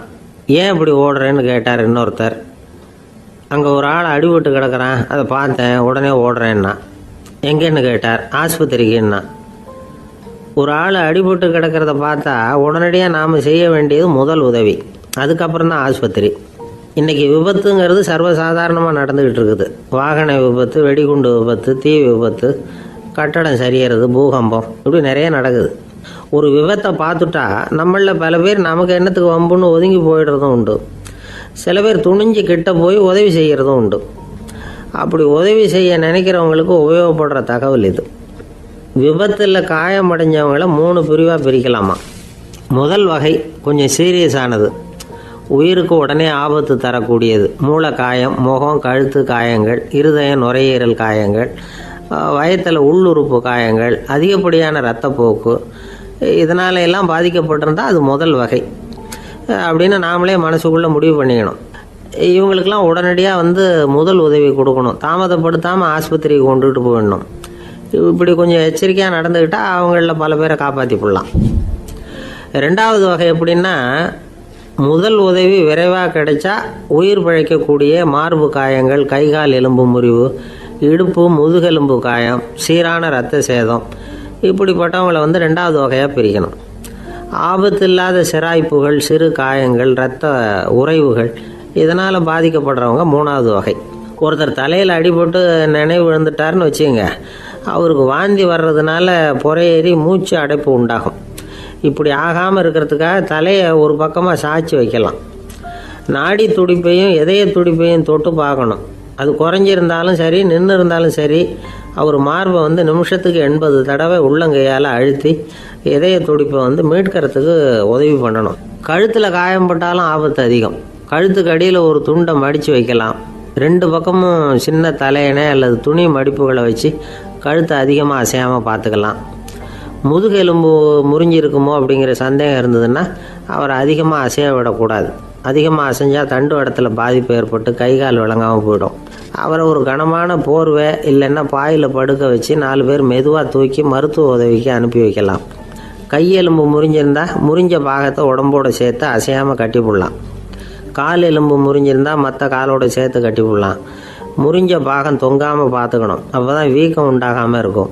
வெட்டு காயம், குண்டடிப்பட்ட காயம், இதிலெல்லாம் இரத்தப்போக்கு அதிகமாக இருக்கும். ரத்தம் வெளியேற ஆபத்து அதிகம். சுத்தமான துணியை பல மடிப்புகளை மடித்து காயத்தின் மேலே வச்சு அழுத்தமாக ஒரு 10 நிமிஷம் பிடிச்சிக்கணும். ரத்தம் நின்ன உடனே காயத்துக்கு கட்டு போடலாம். சில சமயம் காயம்பட்ட பாகத்தை உயரமாக தூக்கி பிடிச்சிக்கிட்டா தான் ரத்த கசிவு நிற்கும். இந்த விவரங்களையெல்லாம் கொஞ்சம் மனசில் வாங்கி வச்சுக்கிட்டோம்னா சமயத்தில் உதவும். ஏன்னா இந்த காலத்தில் விபத்து எந்த ரூபத்தில் எப்போ வரும்னு யூகிக்கவே முடியல. நண்பர் ஒருத்தர் சொன்னார், நேற்றுக்கு பாருங்கள் சார், என் கண்ணு முன்னாடியே ஒரு சின்ன விபத்து நடந்ததுன்னார். என்னன்னு விசாரித்தோம். ஒரு பஸ்ஸில் வந்துக்கிட்டு இருந்தேன். அந்த பஸ்ஸில் பின்பக்கம் படி ஓரமாக நின்றுக்கிட்டு இருந்த ஒருத்தர் ரோட்டில் விழுந்துட்டார். டிரைவர் அதை கவனிக்கலை, நிறுத்தாமல் அவர் பாட்டுக்கு போகிறாருனார். கண்டக்டர் உடனே விசில் கொடுத்து பஸ்ஸை நிறுத்த வேண்டியது தானே அப்படின்னோம். அதுதான் சார் முடியாமல் போச்சுன்னார் அவர். ஏன்னு கேட்டாங்க. தவறி கீழே விழுந்ததே அந்த கண்டக்டர் தான் சார் அப்படிங்கிறார்.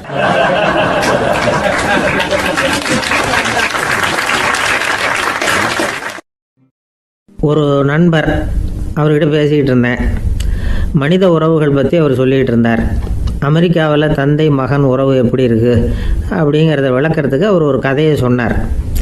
ஒரு அப்பா பகல் பூராவும் அலுவலகத்தில் வேலை, ஓடி ஆடி உழைச்சிக்கிட்டு களைச்சி போய் ராத்திரி 10 மணிக்கு மேலே வீடு திரும்பினான்.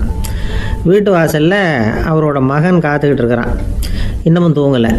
அப்பா வாசல்லையே தடுத்து நிறுத்தி, அப்பா உனக்கு சம்பளம் எவ்வளவு அப்படின்னு கேட்குறான்.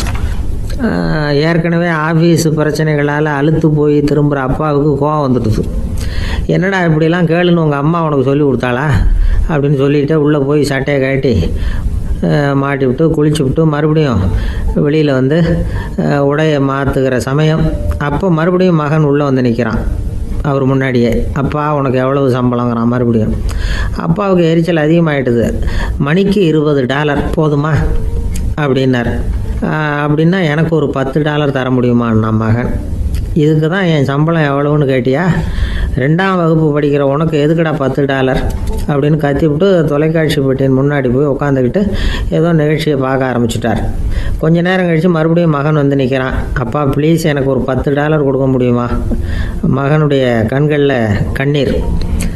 என்னடா அவன் கண்ணீரை காட்டி காரியம் சாதிக்கலாம்னு பார்க்குறியா? ஒரு காசு கூட கொடுக்க மாட்டான் போ அப்படின்னு விரட்டி விட்டான். மகன் கண்ணீரை தொடச்சிக்கிட்டே கண்ணை தொடச்சிக்கிட்டு பேசாமல் போய் படுத்துக்கிட்டானா. கொஞ்ச நேரம் ஆச்சு. அப்பாவோட கோபம் கொஞ்சம் கொஞ்சமாக குறைஞ்சிது. பிள்ளைகிட்ட கோபமாக கத்துனது தப்பு தாங்கிறது புரிஞ்சுது அவனுக்கு. எழுந்திரிச்சு போனான், படுக்கை இறக்கி போனான். மகனை பார்த்தான். அவன் தலையணையை கட்டி பிடிச்சிக்கிட்டு அழுதுகிட்டு இருக்கிறான். அவனை மெல்ல நெருங்கி அவங்ககிட்ட எதமாக பேசுகிறதுக்கு ஆரம்பித்தானான். எதுக்குடா உனக்கு $10 பள்ளிக்கூடத்தில் கேட்டாங்களா அப்படின்னு கேட்டானான். மகன் சொல்லியிருக்கான், இல்லை டாடி, உனக்கு 1 மணி நேரம் சம்பளம் $20ன்னு சொன்னேன். நீ ஏற்கனவே எனக்கு கொடுத்த பாக்கெட் மணி $10 என்கிட்ட இருக்குது. இப்போ நீ இன்னொரு $10 கொடுத்தீங்கன்னா அதையும் சேர்த்து $20 ஆகிடும். அந்த $20 நான் உனக்கு கொடுத்துருவேன். அப்படி கொடுத்தா நீ என் கூட 1 மணி நேரம் செலவழிப்ப இல்லையா? அதுக்காக தான் $10 கேட்டேன் அப்படின்னு சொன்னானா. அந்த அப்பா கண்ணு கலங்கி போச்சான். ஆதரவோடு தன்னுடைய மகனை கட்டி பிடிச்சி அழ ஆரம்பிச்சிட்டாராம். இதுதான் நண்பர் சொன்ன கதை. அமெரிக்கா மட்டும் இல்லை, உலகம் பூராவும் இன்றைக்கி மனித உறவுகள் இப்படி தான் மாறிட்டு இருக்கு. பெரியவர்கள் அறிவுரை என்ன தெரியுமா? உங்கள் குழந்தைகளிடமிருந்து குழந்தை பருவத்தை பிரித்து விடாதீர்கள் அப்படிங்கிறது தான். அதாவது இன்றைய குழந்தைகள் தங்கள் பிருந்தாவனத்தை இழந்து விடுகிறார்கள் அப்படிங்கிறது அவங்களுடைய கருத்து. இந்த நிலைக்கு நாம் காரணமாக இருந்துடக்கூடாது. குழந்தைகளோட விளையாடுவோம், குடும்பத்தோடு உறவாடுவோம் அப்படிங்கிறது தான் நம்முடைய நோக்கமாக இருக்கணும். இன்றைய உறவு முறைக்கு இன்னொரு உதாரணம் சொல்லுவாங்க. ஒருத்தர் வந்தாராம், அவர் பக்கத்தில் ஒரு சின்ன பையன். நாம் அவரை விசாரிக்கிறோம், யார் இந்த பையன் அப்படின்னா அவர் சொல்கிறார், இவன் எனக்கு தூரத்து உறவு அப்படின்னாராம். இந்த தூரத்து உறவுன்னா எப்படின்னு இருக்கான். இதுக்கு அவன் சொல்லியிருக்கிறான், இவன் எங்கள் அப்பாவுக்கு 8வது புள்ள அப்படின்னானா.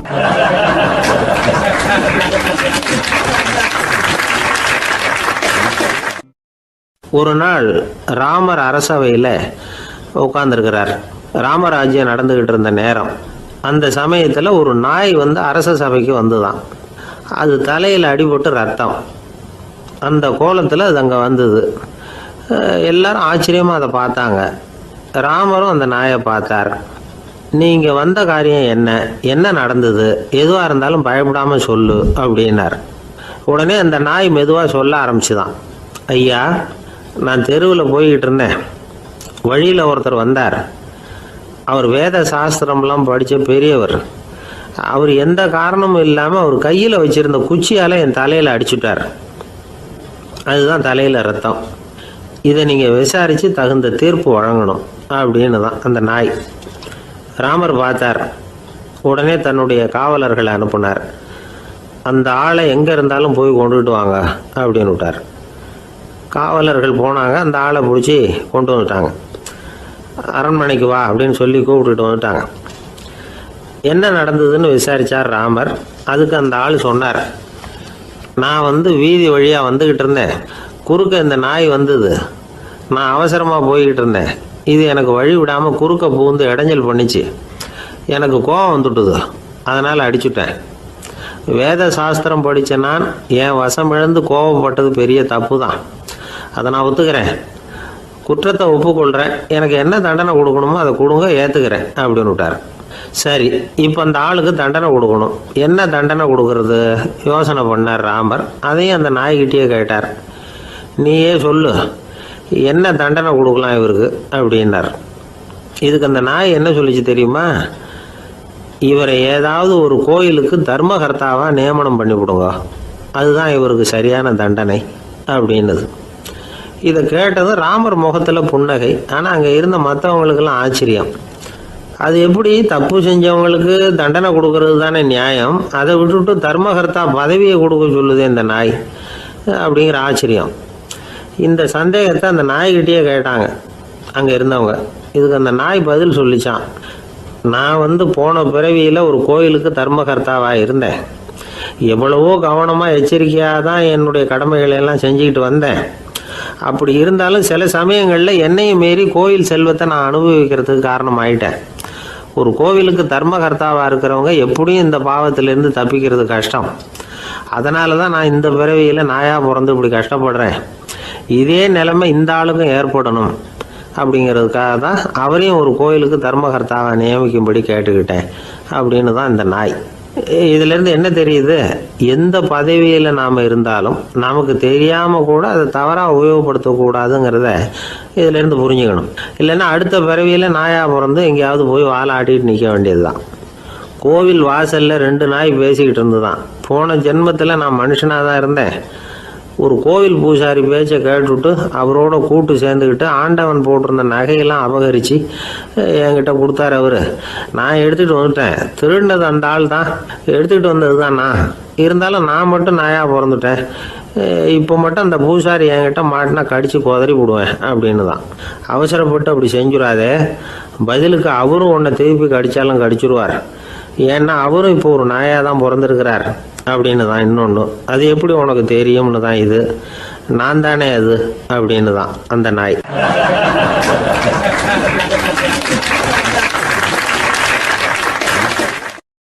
கணவன் மனைவி அன்பாக இருக்கணும். ஒருத்தர் நல்லா புரிஞ்சுக்கணும். விட்டு கொடுக்குற மனப்பான்மை வேணும். அதுதான் ஒரு நல்ல குடும்பம். இன்றைக்கி பல குடும்பங்களில் அர்த்தமில்லாத சண்டைகள் தான் அதிகம். கிராமப்புறங்களில் வேடிக்கையாக ஒரு கதை சொல்லுவாங்க. ஒரு ஊரில் ஒரு ஆள் இருந்தான். வேலை வெட்டி இல்லாமல் சும்மாவே இருந்தான். அவனுக்கு கல்யாணம் பண்ணி வச்சாங்களாம். மனைவி சேர்ந்தா. சும்மாவே உட்காந்துருக்கிறியே, ஏதாவது சம்பாதிக்கிற வழியை பாரு அப்படின்ட்டுருக்கா. அதுக்கு தான் யோசனை பண்ணிகிட்டு இருக்கிறேன். ஒரு அருமையான ஐடியா அப்படின்னானா. என்ன அது சொல்லு அப்படின்ட்டுருக்கா. அவள் ஒரு ஆட்டுக்குட்டி வாங்க போகிறேன்ருக்கான். அதை வாங்கி என்ன பண்ண போகிறேன்னா, அந்த குட்டி வளரும், பெருசாகும், அதுக்கப்புறம் அது நிறைய குட்டி போடும் அப்படின்ட்டுருக்கான். சரி, அப்புறம் என்ன, அதையெல்லாம் சந்தையில் கொண்டுட்டு போய் விற்றுவிட்டு அந்த காசுக்கு ஒரு எருவு மாடு வாங்கலாம். சரி, அது எதுக்கு? எருவு மாடு நிறைய பால் கொடுக்கும். அதை கொண்டுகிட்டு போய் பால் பண்ணையில் கொடுப்பேன், அல்லது நானே விற்றுருவேன். கை நிறைய காசு கிடைக்கும். அதுக்கப்புறம் ஒரு பசுமாடு வாங்குவேன். பாலையும் விற்கலாம், நாமளும் காய் போட்டு சாப்பிட்லாம். இப்படிலாம் சொல்லியிருக்கான். அப்போ அந்த பொண்ணு சொல்லிச்சான், அடுத்த தெருவில் இருக்கிற எங்கள் அம்மா வீட்டுக்கும் கொஞ்சம் பால் கொடுத்து அனுப்பலாம் அப்படின்ட்டுருக்கான் அந்த பொண்ணு. இந்த இடத்துல கணவனுக்கு கோவம் வந்துட்டுது. அது எப்படி உங்கள் அம்மா வீட்டுக்கு எதுக்கு கொடுக்கணும், அதெல்லாம் முடியாதுன்றிருக்கான். இந்த இடத்துல சண்டை ஆரம்பமாயிட்டுது. கொஞ்ச நேரத்தில் 2 பேரும் சத்தம் போட ஆரம்பிச்சிட்டாங்க. கடுமையான சண்டை நடக்கிறத பக்கத்து வீட்டுக்காரன் காதில் வாங்கினான். அவன் ஓடியாந்தான். அவனுக்கு தெரியும், வாங்காத மாட்டுக்காக இப்படி சண்டை போட்டுக்கிட்டு இருக்கிறாங்கங்கிறது அவனுக்கு புரியும். அவன் ஓடி சொன்னான், ஏண்டா உன்னோட பசுமாட்டை ஒழுங்காக கட்டி போடக்கூடாதான்ருக்கான். என்னடா சொல்கிறேன்னா, இவன் உன் மாடு என் தோட்டத்தில் மேய்ஞ்சுட்டுது, பயிரெலாம் நாசமாயிட்டுது, 10,000 ரூபா அளவுக்கு சேதம், அதை வாங்கிட்டு போகிறதுக்கு தான் வந்தேன், குடுறா 10,000 நானா. இவன் அரண்டு போயிட்டான். அப்புறம் சொன்னா, டேய் நான் இன்னும் மாடே வாங்கலையே, அதுக்குள்ளே அது வந்து எப்படிடா உன் தோட்டத்தில் மேயும், என்னடா உளர்றேன்னு இருக்கான். நீ தாண்டா இப்போ உளறிக்கிட்டு இருக்க, மாடே வாங்கலை, அதுக்குள்ளே எப்படிடா வந்து உன்னுடைய மனைவி அவங்க அம்மா வீட்டுக்கு பால் கொடுத்து அனுப்ப முடியும் அப்படின்னு அவன் கேட்டானா. நம்ம ஆளுக்கு இப்போ தான் புத்தி வந்துதான். அர்த்தமே இல்லாத சண்டை போட்டுக்கிட்டு இருக்கிறோம் அப்படிங்கிறத அவன் புரிஞ்சுக்கிட்டானான். இது நம்ம முன்னோர்கள் சொல்லியிருக்கிற ஒரு கதை. சண்டையில் தான் அர்த்தம் இல்லையே தவிர கதையில் அர்த்தம் உண்டு. அதாவது இல்லாத விஷயங்களுக்காக சண்டை போட்டுக்கிட்டு இல்லறத்தை வீணாக்கிக்கிட்டு இருக்கிற மனிதர்கள் இன்றைக்கு நிறைய பேர் இருக்கிறாங்க. ஒருத்தன் தன்னுடைய மனைவியை பற்றி மாமனார்கிட்ட புகார் சொன்னானா. மாமா, உங்கள் பொண்ணு அர்த்தமில்லாத சண்டை போடுறா, எதுக்கு எடுத்தாலும் எடுத்தெறிஞ்சு பேசுகிறா அப்படின்ட்டுருக்கான். நீ எப்படி மாப்பிள்ளை அதை சமாளிக்கிற அப்படின்னு கேட்டிருக்காரு அவர். அவள் எடுத்தெறியறது என் மேலே படாமல் ஒதுங்கி நின்றுக்கிறேன் அப்படின்னு நானா இவன்.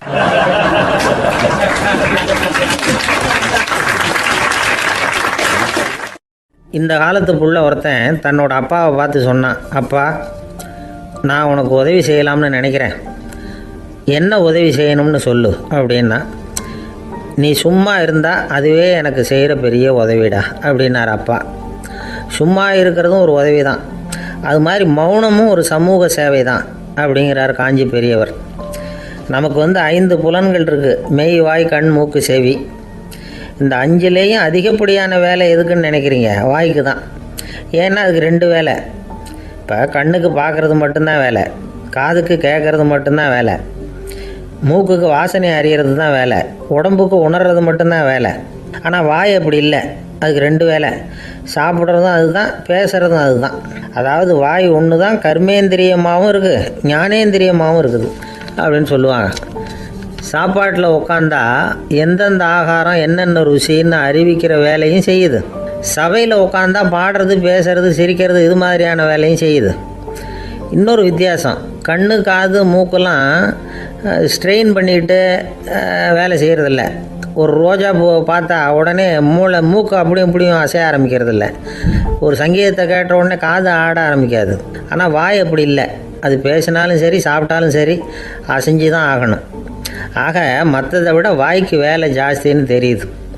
சாப்பிட்றது பேசுறது அப்படின்னு 2 காரியம் அதுக்கு.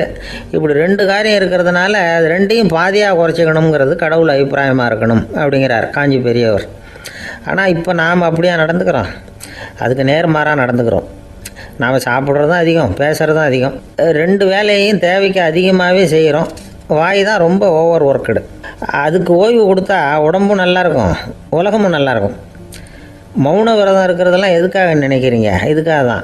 இந்த காலத்தில் மௌனமாக இருக்கிறவங்கெல்லாம் மகத்தான தொண்டு செய்கிறாங்க அப்படின்னு தான் சொல்லணும். சத்தம் அதிகமாக போய் தான் சவுண்டு பொல்யூஷன் வருது. அது மட்டும் இல்லை, மௌனமாக இருந்தால் சண்டை சச்சரவே வராது. மௌனம் கலக நாஸ்தி. ஆக இதுவும் ஒரு சமூக சேவை தான். நமக்கு தான் வாய் இருக்குதுங்கிறதுக்காக வசமாக சாப்பிட்றதும் தப்பு, வளவளன்னு பேசுகிறதும் தப்பு. ஒரு கருத்தை சொல்கிறதுக்கு ஒரே ஒரு சொல்லு போதும் அப்படின்னு இருக்கும்பொழுது 2 சொற்களை செலவு பண்ணாதே. எவ்வளவு சொன்னாலும் அதனால் ஒரு பயனும் விளையாது அப்படின்னு தெரிய வருமேயானால் அந்த ஒரு சொல்லையும் விரயம் பண்ணாதே அப்படிங்கிறார் ஒரு அறிஞர். எல்லா குணங்கள்லேயும் மௌனம்தான் சிறந்தது அப்படிங்கிறார் ஒருத்தர். மௌனமாக இருக்கிறது மூலமாக மற்றவர்கள் குறைகளை நம்மளால் தெரிஞ்சிக்க முடியும். அதே சமயத்தில் நம்மக்கிட்ட இருக்கிற குறைகளை மற்றவங்களுக்கு தெரியாமல் மறைச்சிக்கவும் முடியுங்கிறார் அவர். உண்மைதானே? ஒரு பெரிய மேடை பேச்சாளர், பொது வாழ்க்கையில் 25 வருஷ காலமாக ஈடுபட்டிருக்கிறவர். அவர் மனைவி ஒரு நாள் சொன்னாங்க, எங்கள் வீட்டுக்காரர் 25 வருஷ காலமாக பொது வாழ்வில் ஈடுபட்டிருந்தா கூட இந்த மாதம் 10ஆம் தேதியிலேருந்து தான் மக்களுக்கு சேவை செய்ய ஆரம்பிச்சிருக்கார் அப்படின்னு நாங்கள் ரொம்ப பெருமையாக. 10ஆம் தேதிக்கு அப்படி என்ன விசேஷம் அப்படின்னு கேட்டோம். அன்னையிலேருந்து தான் அவர் மேடையில் பேசுகிறத நிறுத்தினார் அப்படின்னாங்க அந்த அம்மா.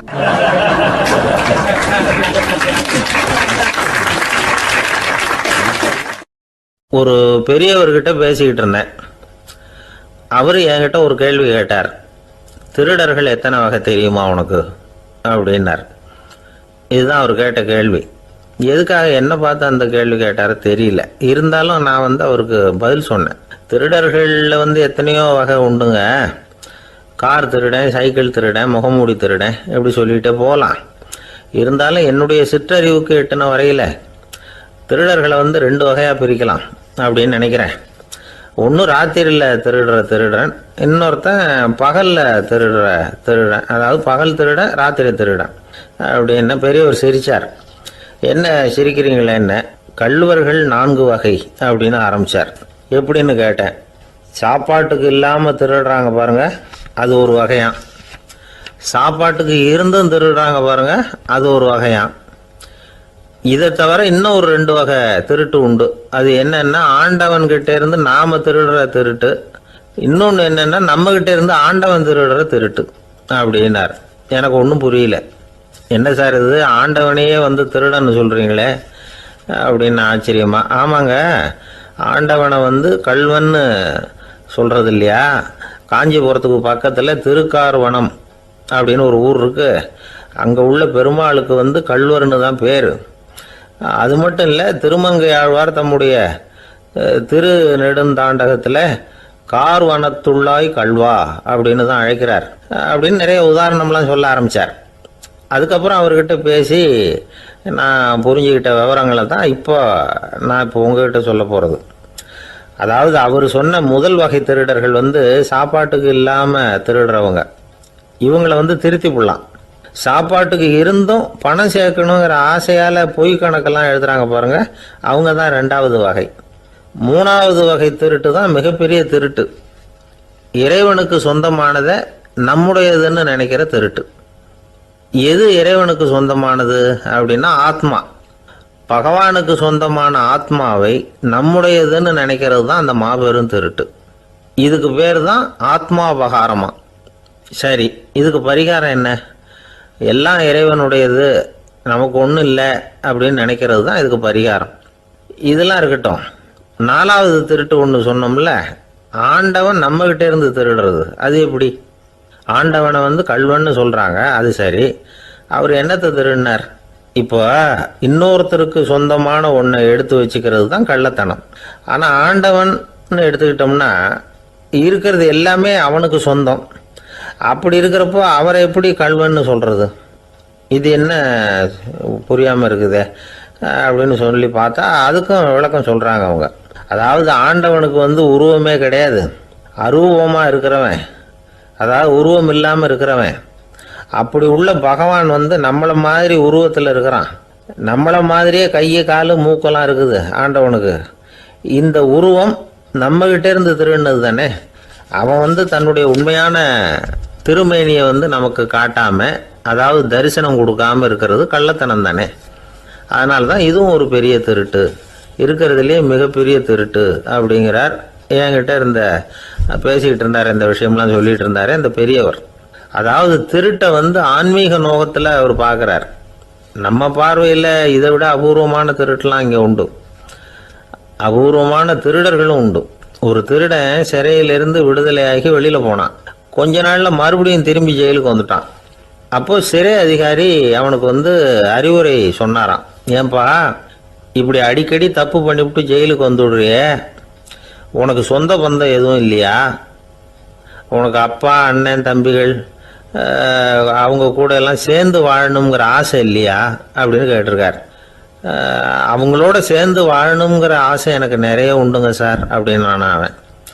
அப்புறம் எதுக்கு இப்படி ஜெயிலுக்கு வந்துவிடுற அப்படின்னாரான் அவர். அவங்க எல்லாருமே இங்கே தானே சார் இருக்காங்க அப்படின்னு அவன்.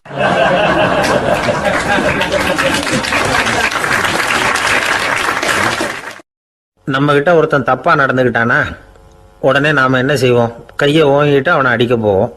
நாம அவங்கிட்ட அவனை விட ஒருபடி மேலா தப்பா நடந்துக்குவோம். ஆனா பெரியவங்கெல்லாம் அப்படி நடந்துக்கிறது இல்லை. இன்னா செய்தாரை ஒருத்தல் அவர் நாண நன்னயம் செய்து விடல் அப்படின்னு வள்ளுவர் சொல்லியிருக்கார் இல்லையா? அதுக்கு தகுந்த மாதிரி நடந்துக்குவாங்க. பாயசித் விஸ்தாமிங்கிறவர் ஒரு பெரிய ஞானி. அவர் ஒரு நாள் ராத்திரி ரொம்ப நேரம் மசூதியில் இருந்துட்டு வீட்டுக்கு திரும்பி வந்துகிட்டு இருக்கிறார். வழியில் ஒரு குடிகாரன், அவன் கையில் ஒரு இசைக்கருவி, அதை கண்ணா பின்னான்னு மீட்டிக்கிட்டு வாய்க்கு வந்தபடி என்னத்தையோ பாட்டுன்னு நினச்சிக்கிட்டு பாடிக்கிட்டு அவன் பாட்டுக்கு கிடக்கிறான் வழியில். அதோடு இருந்தாலும் பரவாயில்ல, அந்த பக்கமாக வழியில் போகிறவங்க வர்றவங்களையெல்லாம் பார்த்து கண்ணா பின்னான்னு திட்டிக்கிட்டு இருக்கிறான், ரொம்ப வளர்க்குறான். பாயசித் பிஸ்தாமிங்கிற அந்த பெரியவர் அந்த வழியாக போகிறார். அவனை பார்க்குறார். அவனுடைய நிலைமையை பார்த்துட்டு பரிதாபப்படுறார். ஏன்பா இது மாதிரிலாம் நடந்துக்கிற, இப்படி நடக்கலாமா அப்படின்னு ஏதோ கொஞ்சம் புத்திமதி சொல்கிறதுக்கு ஆரம்பித்தார். அவனுக்கு கோபம் வந்துட்டுது. கையில் வச்சிருந்த வாத்திய கருவி அதால் ஓங்கி அந்த பெரியவர் தலையில் ஒரு அடி கொடுத்தான். ரத்த காயம் ஏற்பட்டு போச்சு. அவன் கையில் இருந்த இசைக்கருவியும் அடித்த வேகத்தில் ரெண்டாக உடஞ்சி போச்சு. அவ்வளோ வேகமாக அடிச்சிருக்கான். இவ்வளவு தூரத்துக்கு நடந்து போச்சுல்ல, அந்த மாபெரும் ஞானி வாயை திறந்து ஒரு வார்த்தை கூட பேசலை. பேசாமல் தலையை பிடிச்சிக்கிட்டு அவர் பாட்டுக்கு போயிட்டார். மறுநாள் அந்த பெரியவர் என்ன பண்ணார் தெரியுமா? கொஞ்சம் இனிப்பு பண்டங்கள், கொஞ்சம் பணம், இது ரெண்டையும் ஒரு ஆள் மூலமாக அனுப்பி வச்சார் அந்த குடிகாரனுக்கு. அவனுக்கு ஒன்றும் புரியல. என்ன விவரம்னு விசாரித்தான். வந்த ஆள் ஒரு கடுதாசியை நீட்டினான். அதில் விவரம் இருந்தது. ஞானி எழுதியிருக்கிறார், இதை பார்ப்பா, உங்களுடைய இசைக்கருவி உடையறதுக்கு என்னுடைய தலை காரணமாக ஆயிட்டுது. அதுக்காக நான் ரொம்ப வருத்தப்படுறேன். அதுக்காக தான் பணம் அனுப்பி வச்சுருக்கேன். வேறு புதுசாக ஒரு இசைக்கருவி வாங்கிக்கோ. அப்புறம் இன்னொரு விஷயம், நேற்றுக்கு ராத்திரி என்கிட்ட ஏகப்பட்ட கசப்பான வார்த்தைகளை பேசினேன். இதோட அனுப்பியிருக்கிற இனிப்பு பண்டங்களை சாப்பிட்டு உன்னுடைய நாவில் உள்ள கசப்பை மாற்றிக்கோ அப்படின்னு அதில் எழுதப்பட்டிருந்தது. இந்த சமயத்தில் அவன் குடி மயக்கத்தில் இல்லை, கிழிஞ்சு போயிருந்த நேரம் அது. அதனால் அதை படித்த உடனே அவனுக்கு ரொம்ப வெக்கமாக போச்சு. தலை குனிஞ்சான், யோசனை பண்ணான். கொஞ்ச நேரத்தில் தன்னுடைய நண்பர்கள் சில பேரையும் கூப்பிட்டுக்கிட்டு நேராக அந்த ஞானி இருக்கிற இடத்துக்கு ஓடினான். அவர் காலில் விழுந்தான். அவர்கிட்ட மன்னிப்பு கேட்டுக்கிட்டான். பெரியவங்களே தெரியாமல் நான் இந்த பாவச் செயலை பண்ணிவிட்டேன், என்னை மன்னிச்சுங்க. உங்களுடைய பொறுமையும் போதனையும் என்னுடைய கண்ணை திறந்துட்டுது. இனிமேல் நானும் என்னுடைய நண்பர்களும் நல்ல வழியில் திருந்தி வாழ போகிறோம் அப்படின்னா. ஞானி செய்த நன்னயம் குடிகாரனை எப்படி திருத்திருக்கு பார்த்தீங்களா? இந்த கதையை கேட்டுவிட்டு ஒருத்தர் சொன்னார், என் வாழ்க்கையில் கூட அப்படி ஒரு சம்பவம் நடந்தது சார். நானும் ஒரு நாள் ராத்திரி ஓவராக குடிச்சிட்டு ஒரு கிட்டாரை வாசிச்சுக்கிட்டு கண்ணாபின்னான்னு உளறிக்கிட்டு திட்டிக்கிட்டு இருந்தேன். அந்த சமயம் அந்த வழியாக ஒருத்தர் வந்தார். ஓங்கி தலையில் ஒரே ஒரு அடி, ரத்தம் வந்துட்டுது. அதுக்கப்புறம் என் மனசு தெரிந்துட்டுது சார் அப்படின்னார். அப்படியா என்ன? ஆச்சரியமா. ஆமாம் சார், அடி விழுந்தது அவர் தலையில் இல்லை, ஏன் தலையில். வந்தவர் என்ன அப்படி அடிச்சுட்டார். மயக்கம் தெளிஞ்சதுக்கு அப்புறம்தான் எனக்கு விவரம் புரிஞ்சுது. அவர் ஒரு போலீஸ்காரர் அப்படின்னார் ரொம்ப சோகமா.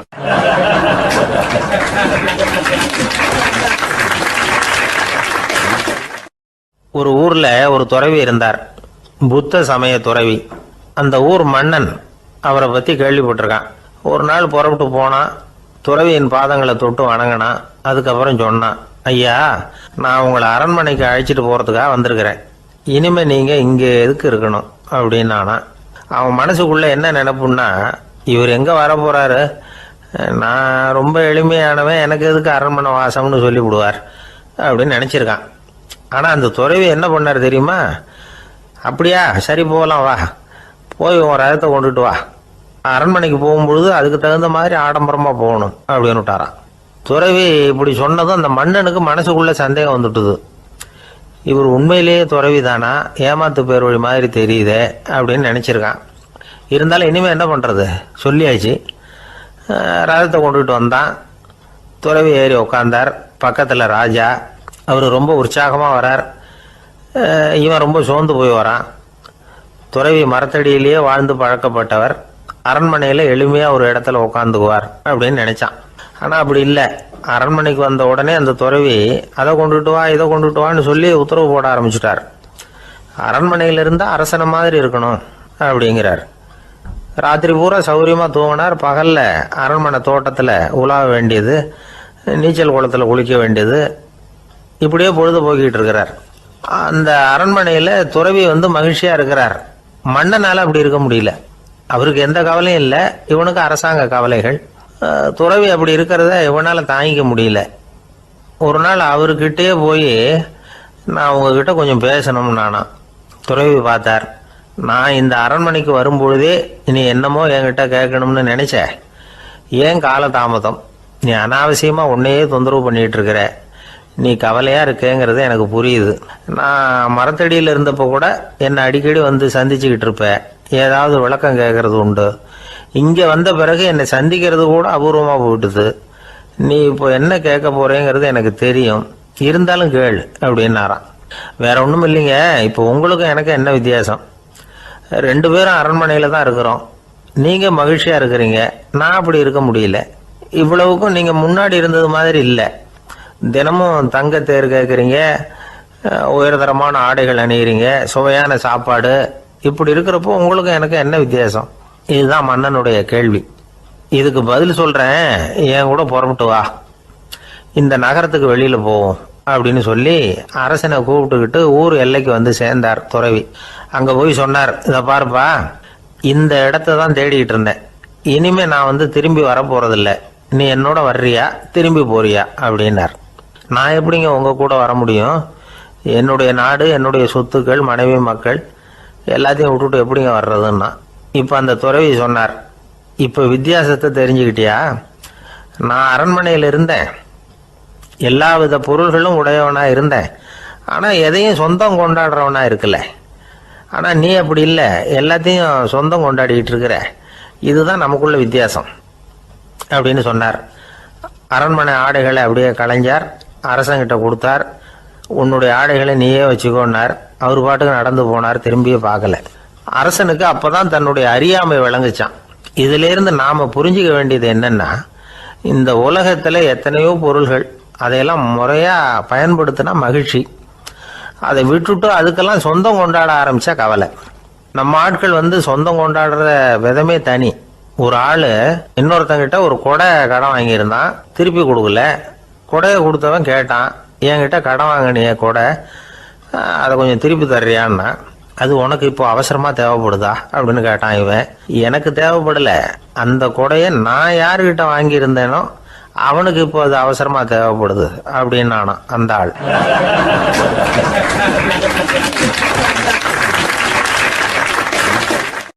அந்த ஆளுக்கு பேச தெரியாது, அவர்கிட்ட கொஞ்சம் எச்சரிக்கையா நடந்துக்கோ அப்படின்னு சொல்றது உண்டு. அப்படின்னா என்ன அர்த்தம்? அவர் இன்னமும் குழந்தையாவே இருக்கிறாரு, இன்னும் பேச்சு வரலன்னு அர்த்தம்? அப்படி இல்லை, அவருக்கு நாகரிகமா பேச தெரியலன்னு அர்த்தம். பேசுறதுங்கிறது மனுஷனால மட்டுமே முடியக்கூடிய ஒரு காரியம். அப்படி இருந்தும் அதோட பெருமையை வந்து அவன் இன்னமும் சரியா புரிஞ்சுக்கலன்னு தான் சொல்லணும். அதனால தான் அவன் அளவுக்கு அதிகமா வார்த்தைகளை கொட்டி விடுறான். அதுக்கப்புறம் அதையெல்லாம் திருப்பி அள்ள முடியாம கிடந்து கஷ்டப்படுறான். கொட்டுன வார்த்தையை அள்ள முடியுமா? ஒருத்தரை இன்னைக்கு பார்த்து முட்டாள்னு திட்டி விடுறீங்க, நாளைக்கு மறுபடியும் அவர்கிட்ட போய் நேத்திக்கு உன்னை முட்டாள்னு சொல்லிவிட்டேன், அந்த வார்த்தையை திருப்பி கொடு, வாங்கிட்டு போயிடுறேன் அப்படின்னு நான் சொல்ல முடியும்? அவன் கோபக்காரனா இருந்தா நேத்திக்கு அதை வேற விதமா உங்களுக்கு திருப்பி கொடுத்துருப்பான்.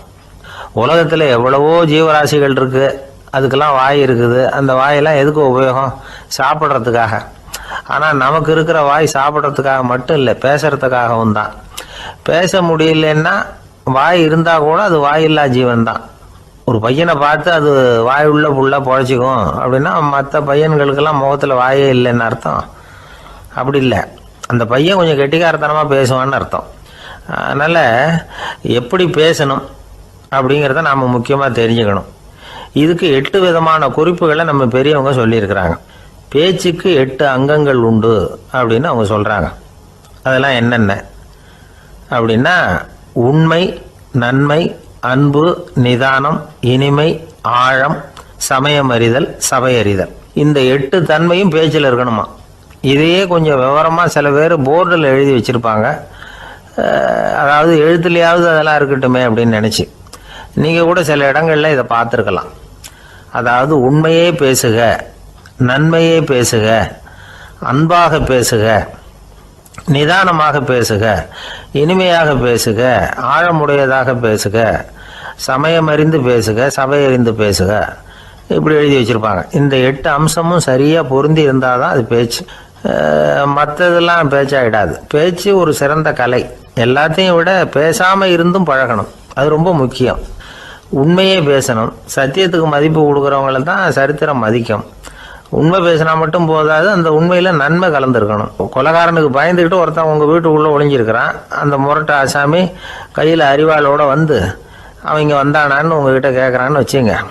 உண்மைதான் உயர்வு தரும் அப்படின்னு நினைச்சுக்கிட்டு, ஆமா உள்ளதான் இருக்கிறான், அடுப்பங்கரையில குதிருக்கு பின்னாடி உட்காந்துருக்கிறான், போய் பிடிச்சிட்டு போங்க அப்படின்னு சொல்லுவீங்க? அது நன்மை இல்லாத உண்மை. அதனால பிரயோஜனம் கிடையாது. அதே மாதிரி உங்க பேச்சில் அன்பு இருக்கணும், நிதானம் இருக்கணும், இனிமை இருக்கணும், சிந்தித்து பேசணும். சமயம் அறிந்து பேசுறதும் முக்கியம். அதை பத்தி நமக்கு வேற யாரும் சொல்லிக் கொடுக்க வேண்டியதில்லை. எந்த நேரத்தில் யாருக்கிட்ட எப்படி பேசினா காரியம் நடக்கும் அப்படிங்கிறது நமக்கு நல்லா தெரியும். அது கைவந்த கலை. அவையறிந்து பேசுற திறமை பேச்சாளர்களுக்கு ரொம்ப அவசியம். அது இல்லைன்னா நிலைமை பரிதாபமாயிடும். ஒரு பேச்சாளர் ரொம்ப மும்முரமா பேசிக்கிட்டே இருந்தாராம். ரொம்ப நேரம் நிறுத்தவே இல்லை, பேசிக்கிட்டே இருக்கிறார். சபையில் இருந்தவங்கெல்லாம் ஒவ்வொருத்தரும் எழுந்திரிச்சு போய்கிட்டே இருக்கிறாங்க. கடைசியில் 2 பேர் தான் அக்கறையாக பேசுகிறவரை கவனிச்சிட்டு உட்காந்துருந்தாங்களாம். மேடையில் பேசிக்கிட்டு இருந்தவர் அவங்கள பார்த்து சொன்னாராம், எனக்கு கூட்டம் முக்கியம் இல்லை, எவ்வளவு பேர் என் பேச்சை கேட்குறாங்க அப்படிங்கிறது முக்கியம் இல்லை. நீங்கள் 2 பேராவது ஊக்கமாக என்னை கவனிச்சிக்கிட்டு உட்காந்துருக்குறீங்க, அது போதும். உங்களுக்காகவே நான் பேசிக்கிட்டு இருக்கிறேன் அப்படின்னார். இதை கேட்டதும் உட்காந்துருந்த 2 பேரில் ஒருத்தர் எழுந்திருச்சு, அப்படி இல்லைங்க, நாங்கள் 2 பேரும் நீங்கள் பேசி முடித்த உடனே தொடர்ந்து பேச வேண்டிய ஆளுங்க, அதுக்காக தான் காத்துக்கிட்டு இருக்கிறோம், சீக்கிரம் முடிங்க அப்படின்னாங்களாம்.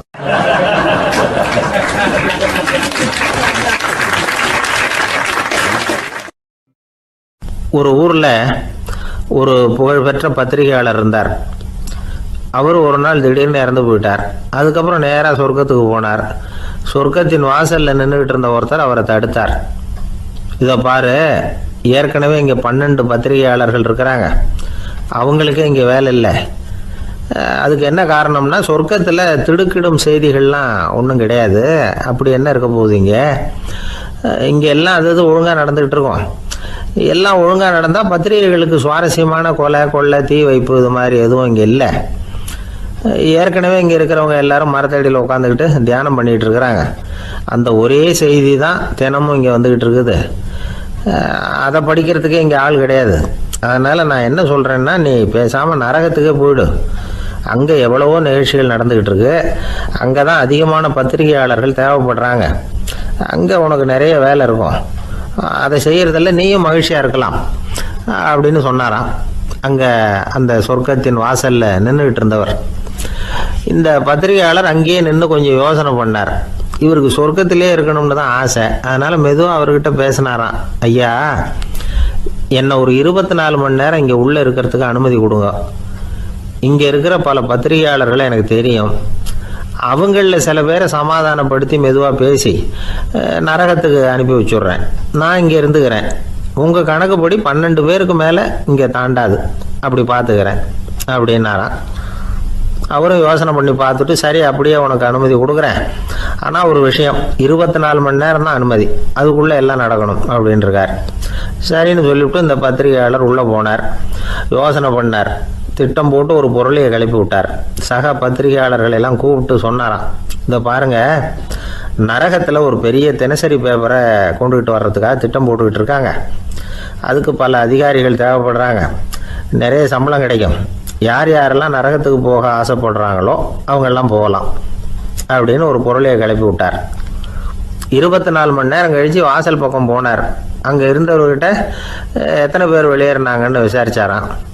அப்போ அவர் இவரை, நீ வெளியே போகக்கூடாது, முதல்ல உள்ளே தான் இருக்கணும் அப்படின்னு தடுத்தாராம். அப்புறம் சொன்னாராம், நீ சொன்ன செய்தியை கேட்டதும் இங்கே இருந்த எல்லா பத்திரிகையாளர்களுமே நரகத்துக்கு போயிட்டாங்கப்பா, உள்ளே யாருமே இல்லை, அதனால் நீ உள்ளே இருக்கலாம் அப்படின்னாராம். இதை கேட்டதும் இந்த பத்திரிகையாளரே குழம்பி போயிட்டார். ஒருவேளை உண்மையிலேயே நரகத்தில் புதுசாக பத்திரிகை ஏதாவது ஆரம்பிக்க போகிறாங்களோ அப்படின்னு அவரே நினைக்க ஆரம்பிச்சிட்டாராம்.